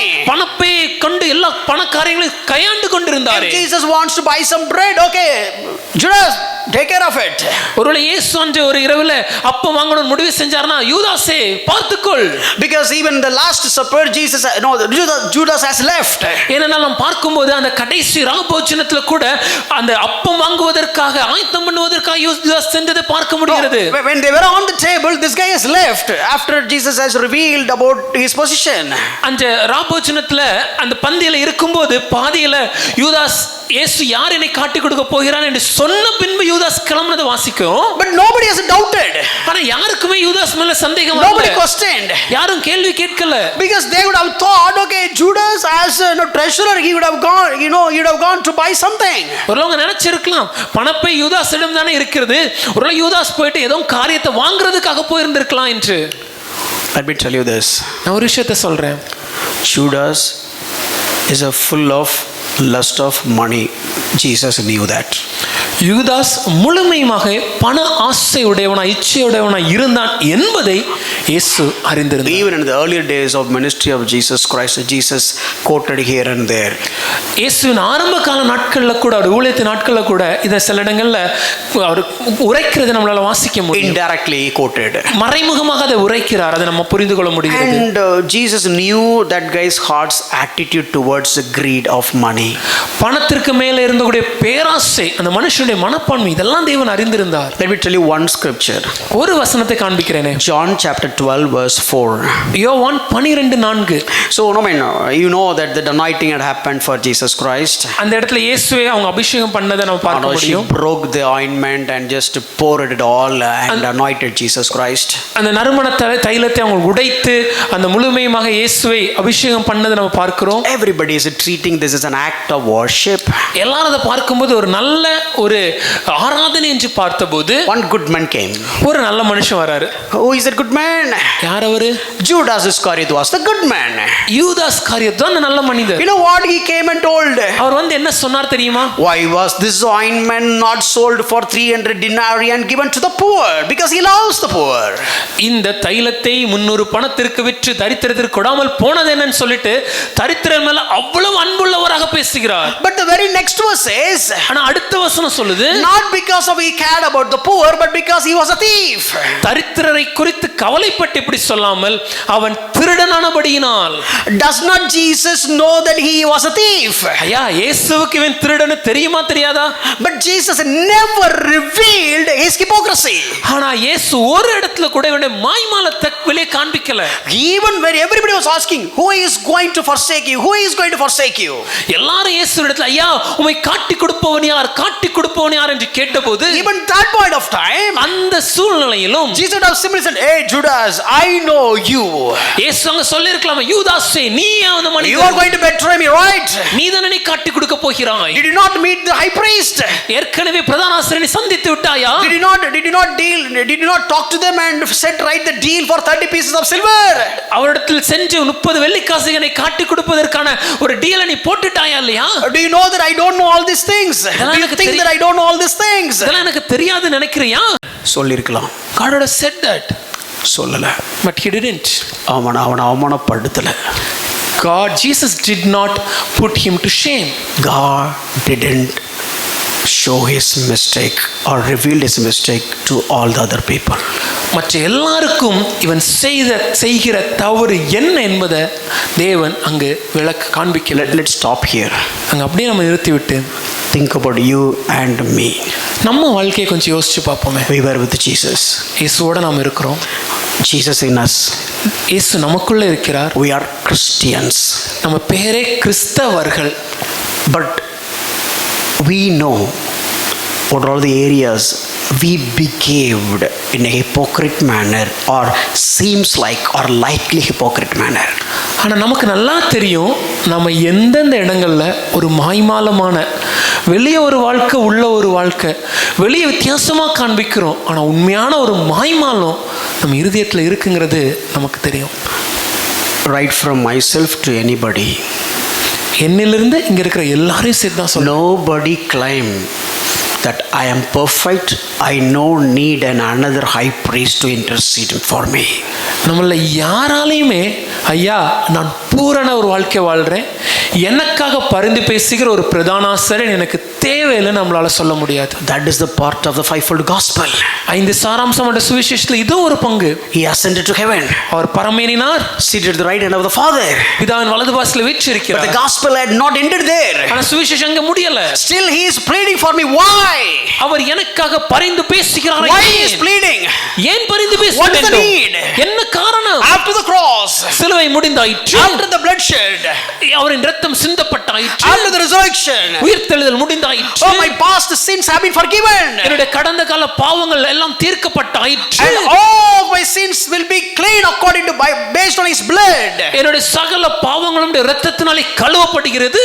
Grace is the state of my life, என்னுடைய இந்த நிகழ்கால வாழ்க்கையின் அடிப்படை கிருபை, and through his resurrection life I got the newness of life. அவருடைய உயிர்த்தெழுதலின் மூலமாக நான் இந்த புதிய வாழ்க்கையை பெற்றுக்கொண்டேனே, and I do have the power of the Holy Spirit. பரிசுத்த ஆவியின் வல்லமை எனக்குள் இருக்கிறது. What is the power of the Holy Spirit? பரிசுத்த ஆவியின் வல்லமையினால் என்ன? To simply speaking in tongues, அந்நிய பாஷையை பேசுவதா, or simply moving in gifts, இல்ல வரங்கள் செயல்படுவதா? no, இல்லை. Holy Spirit giving you the power to be sanctified. பரிசுத்த ஆவியானவர் எனக்கு பலன் அளிக்கிறார். எதற்காக வென்றால் அந்த பலன் என்னை பரிசுத்தப்படுத்தும். The sanctification power, பரிசுத்தமாகிற ஒரு வாழ்க்கைக்கான பலன், that influence of the Holy Spirit, பரிசுத்த ஆவியின் தாக்கம், and not just that impartation of the Holy Spirit, பரிசுத்த ஆவியானவர் எனக்குள்ளாக செய்கிற வேலை, and the indwelling of the Holy Spirit, பரிசுத்த ஆவியானவர் எனக்குள்ளாக தங்கி இருக்கிற காரியம். Why? To live in this world to show his character. இந்த உலகத்துல நான் வாழும்போது அவர் யாருங்கறத, அவருடைய குணாதிசயத்தை காண்பிக்க. God cannot give anything better than this to you and me. இதை விட மேலானதை தேவனால உங்களுக்கு எனக்கும் கொடுக்க முடியாதுங்க. Father God pre-planned, ordained, சகலற்றையும் பிதாவாகிய தேவன் முன்குறித்தார், முன்னே அறிந்திருந்தார். as an originator, சகலவற்றையும் அவரே செய்ய ஆரம்பிக்கிறார். Son God came here, குமாரனாகிய தேவன் உலகத்திற்கு வரும்போது and he was the executor, காரியங்களை செய்கிற ஒரு மனிதராக did இருக்கிறார். all that in the cross, எல்லாவற்றையும் சிலுவையில் செய்தார். and now the energizer, the power of the Holy Spirit came and making us to live a good life. இதன் பின்பாக என்னை பலப்படுத்துகிறவராக பரிசுத்த ஆவியானவர் எனக்குள்ளாக வந்து ஒரு பரிசுத்த வாழ்க்கையை வாழ உதவி செய்கிறார். இவ்வளவு கொடுத்ததுக்கு அப்புறம் இதுக்கு மேல உங்களுக்கு என்ன சார் வேணும்? If you have given all these things, what more that we need? God knows that in spite of having all that you will miss the mark. தேவன் நன்றாக அறிந்திருக்கிறார், இதெல்லாம் எனக்குள்ள கொடுக்கப்பட்டிருந்தாலும் நான் இன்னும் தவறுகிறேன். That is why we have the high priest sitting next to the Father and pleading for you and me day and night. ஆகவேதான் இன்றும் ஒவ்வொரு பகலும் இரவும் தேவனுடைய வலது பாரிசத்திலே பரிசுத்த ஆவியானவர் தேவனுடைய வலது பாரிசத்திலே குமாரனாகிய தேவன் எனக்காக பிரதான ஆசாரியனாக பரிந்து பேசிக் கொண்டிருக்கிறார். Why is the need? ஐயா எதற்காக? God knows. தேவன் அறிந்திருக்கிறார். Even the Father involved in him. பிதாவாகிய தேவன் இதில் செயல்பட்டிருந்தார். Even the Father called him and loved him. பிதாவாகிய தேவனை அழைத்திருந்தாலும் அன்பாய் இருந்தாலும், even though the Son has died for him, எனக்காக குமாரே தேவன் மரித்திருந்தாலும், even though the Son raised for him, எனக்காக குமாரனாகிய தேவன் உயிர்ப்பிக்கப்பட்டிருந்தாலும், even though I have given the Spirit of God indwelling in him, எனக்காக பரிசுத்த ஆவியாகிய தேவன் எனக்குள்ளே வாசம் பண்ணும்படியாக கொடுக்கப்பட்டிருந்தாலும், still this Pushparaj will miss the mark. இன்றும் நான் தவறுகிறேனே. Still Pushparaj will fail. இன்னும் நான் தவறுகிறேனே. Still Pushparaj will be lacking in many things. இன்னும் பல காரியங்களில் நான் தோல்வி அடைகிறேன். And I need to give one more providence for him. அதற்கு இன்னொரு அனுகூலத்தை நான் கொடுக்க வேண்டும். That is what the high priest is pleading for me. எனக்காக பிரதான ஆசாரியர் எனக்காக பரிந்து பேசிக் கொண்டிருக்கிறார். Let's stop here and come back to the original track. இந்த இடத்துல நம்ம நிறுத்திட்டு மறுபடியும் நம்ம என்ன தியானத்திற்கு நேரா வருவோம். Hosea didn't have anything that I have right now. எனக்கு கொடுக்கப்பட்டிருந்த இந்த எந்த பாக்கியங்களும் அஞ்சு ஓசியாக்கு இல்ல. And this Judas, யூதாஸ்க்கு, even though he walked with Jesus, இயேசுவோடு நடந்திருக்கலாம், even though he had that miraculous bread, அந்த ஆசீர்வாதமான அந்த அற்புதமான அந்த பிரெட் அவர் பார்த்திருக்கலாம். I mean, he had done wonders. அவரை கொண்டும் தேவன் பல அற்புதங்களை செய்கிறார். And he saw Jesus raise the people from dead. மரித்தோரிலிருந்து தேவன் ஜனங்களை எழுப்பினதை பார்த்திருக்கணும். இன்னைக்கு அந்த பேர்ல சொல்லி பல கோல்மால் நடக்குது, பட் அது தேவையில்லை நமக்கு. Today we claim that and we do so many gimmicks. Let's keep that aside. This God healed. இயேசு சுகமளித்தார். And they have seen it. அதை அவர்கள் பார்த்தார்கள். Oh, they got excited about it. அதை பார்த்து குதூகலமானார்கள். They enjoyed all the privileges. சந்தோஷமாக எல்லா பாக்கியங்களும் அனுபவித்தார். But still, ஆனாலும் Jesus was not living in him as the hope of glory.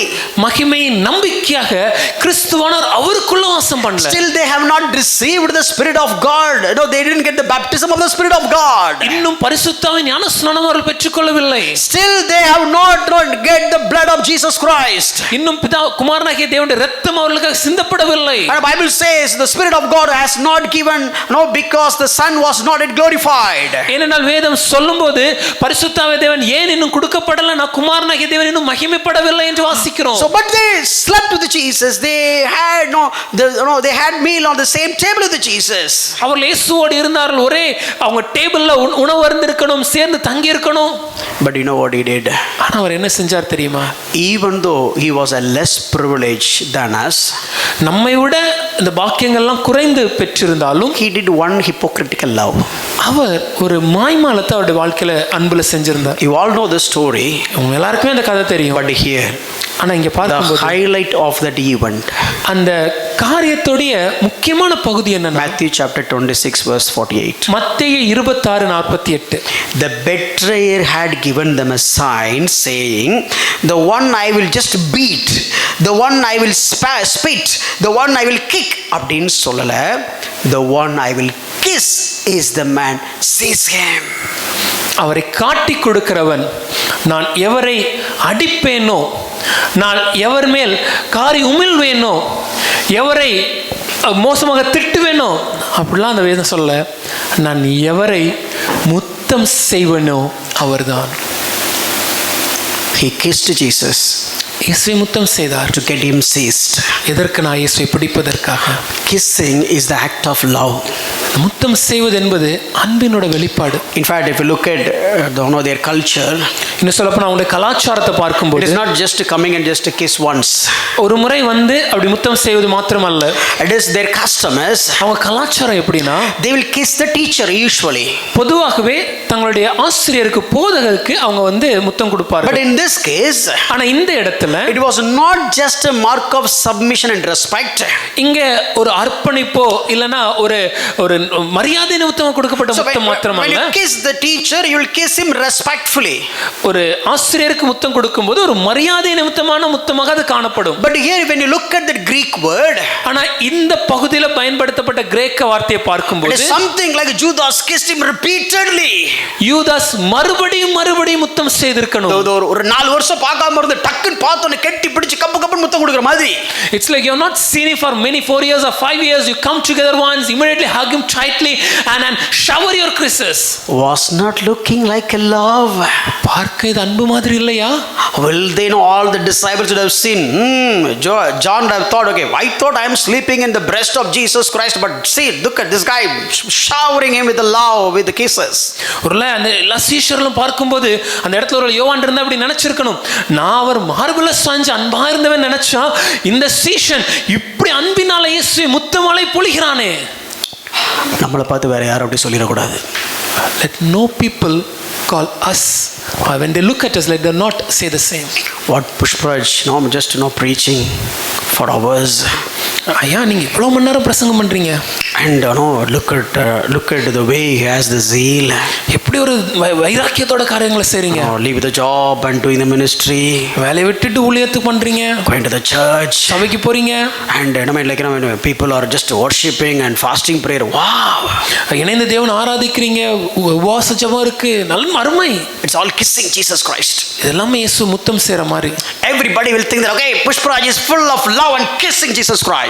சுத்தி இருக்கிற எல்லாரும் பார்க்கும்போது நினைப்பாங்க, ஐயா தேவன் மேல அன்பா இருக்கிறார், இயேசுவை முத்தம் செய்கிறார் என்று. But the heart of Judas, ஆனா யூதாஸோட இருதயமோ, he did that all, இது எல்லாத்தையும் அவன் செய்தான் for sees Jesus Christ. எதுக்குன்னா இயேசுவை காட்டி கொடுப்பதற்காக. He has done that for his teacher. அவன் தன்னுடைய ஆசிரியருக்கு அதை செய்தான். He has done that for his master. தன்னுடைய எஜமானுக்கு அதை செய்தான். Whatever the revelations we have got through the epistles, they didn't get that revelation at that point of time. இன்னைக்கு நம்ம நிருபங்கள்ல இருந்து நாம் பெற்றுக்கொண்ட நிறைய வெளிப்பாடுகள், ரகசியங்கள் அன்னைக்கு அவங்களுக்கு கிடையாது. He would have thought Jesus was a teacher. அவன் என்ன நினைச்சிருக்கணும், இயேசு ஒரு ஆசிரியர் நினைச்சிருக்கணும். He would have thought Jesus is the master. இயேசு ஒரு எஜமான் நினைச்சிருக்கணும். Still not get convinced about the messianic and all these things. Maybe. ஒருவேளை இன்னும் மேசியா தான் இவர் என்பதை முழுமையாக ஏற்றுக்கொள்ளவோ அதை புரிந்து கொள்ள முடியாமல் இருந்திருக்கணும். So he is loving with hypocritical love towards his master. தன்னுடைய எஜமானுக்கு மேல ஒரு மாய்மாலமான ஒரு அன்பு யூதாஸுக்கு இருந்திருக்கணும். Bible says, வேதம் சொல்லும்போது, how can you love God who is invisible without loving your brother who is next to you? காண்கிற நம்ம பக்கத்தில் இருக்கிற நம்ம சகோதரனை நாம் நேசிக்காம இருந்தோம்னா காணாமல் இருக்கிற தேவனை எப்படி நேசிக்க முடியும் சொல்லி வேதம் சொல்கிறது. Every time if we don't have the genuine love towards our brother and praising God, worshiping God, loving God, this is like loving like Judas loved Jesus Christ. ஐயா நம்ம வாழ்க்கையில் நம்ம சகோதரனோட ஒரு மாய்மாலமான ஒரு அன்போடு நம்ம காணப்பட்டு ஒரு முறை நம்ம தேவனை ஆராதிக்கும் போது அது எப்படிப்பட்ட ஒரு ஆராதனைனா, யூதாஸ் இயேசுவை முத்தம் செய்தானே இப்படிப்பட்ட ஒரு காரியம். Don't take me wrong. என்ன தப்பா எடுத்துக்காதீங்க. Nobody is perfect. யாருமே பூரணர் அல்ல. I am either. நானும் பூரணன் அல்ல. But my point is, ஆனா என்ன சொல்ல வரேன்னா, let's grow in love when we are doing this series of teaching. நாம் இந்த அன்புங்கிற தொடர் பிரசங்கத்தை நம்ம செய்யும்போது நம்ம ஒருத்தர் மேல நம்ம ஒருத்தர் காட்டுகிற நம்முடைய அன்பு அது கண்டிப்பா வளரணும் ஐயா. 1 Peter 1:22, the last verse. கடைசியாக ஒரு வசனம் 1 பேதுரு 1:22. Purified your souls by your obedience to the truth for a sincere brotherly love. Love one another earnestly from a pure heart, that is without hypocrisy. ஆகையால் நீங்கள் மாயமற்ற சகோதர சிநேகம் உள்ளவர்களாகும்படி ஆவியினாலே சத்தியத்திற்கு கீழ்ப்படிந்து உங்கள் ஆத்துமாக்களை சுத்தமாக்கி கொண்டவர்களாய் இருக்கிறபடியால் சுத்த இருதயத்தோட ஒருவரில் ஒருவர் ஊக்கமாய் அன்பு கூறுங்கள். அந்த அன்பானது மாய்மாலம் இல்லாமல் உண்மையா இருக்கணும். Time is up. நேராயிடுச்சு. So much in this verse. இந்த வசனத்துல இன்னும் நிறைய காரியம் இருக்கு. If you want to obey the truth, நீங்க சத்தியத்துக்கு கீழ்ப்படிய விரும்புனீங்க. பிரதர் நான் பைபிளுக்கு கீழ்ப்படிறேன் brother I want to obey to the word of God. Do you love your brother? உங்க சகோதரனை நேசிக்கிறீங்களா? Then I can accept this. அப்படி இருந்துச்சுன்னா நீங்க சொல்றதை ஏத்துக்க முடியும். Brother, my soul is clean, brother. ஐயா ஆத்மா சுத்தமா இருக்குது. Do you love your brother? சகோதரனை நேசிக்கிறீங்களா? Do you have the genuine love over your brother? மாய்மாலமற்ற அன்பு உங்க சகோதரன் மேல இருக்குதா? Then I believe that your soul is clean. அப்படி இருந்தா உங்க ஆத்மா சுத்தமா இருக்குன்னு நம்ப If முடியும். you want to obey the word, வார்த்தைக்கு கீழ்ப்படியணும்னா, if you want to keep your soul clean, உங்களுடைய சரீரத்தை உங்களுடைய ஆத்மாவை சுத்தமா நீங்க வச்சுக்கொள்ளணும்னா, if you want to live a life like Jesus, இயேசு போல நீங்க வாழணும்னா, show genuine love towards your brother. மாய்மாலமற்ற உண்மையான அன்பை நம்ம சகோதரன் மேல நம்ம காண்பிக்கணும். அன்பே பிரதானன்னு பாட்டு பாடிட்டு பக்கத்துல இருக்க மூஞ்சி திருப்பிட்டு இருக்கிற வாழ்க்கை யூதாஸ் இயேசுவை கிஸ் பண்ற மாதிரி வாழ்க்கை. When we sing, we say, love is all in all. But when we look at our brother, we are not even ready to talk. That is a life that is very similar to how Judas kissed Jesus. Let's all stand up and pray. நம்மளால எழுந்து நின்று ஜெபிக்கலாம். Let's not treat this as another sermon.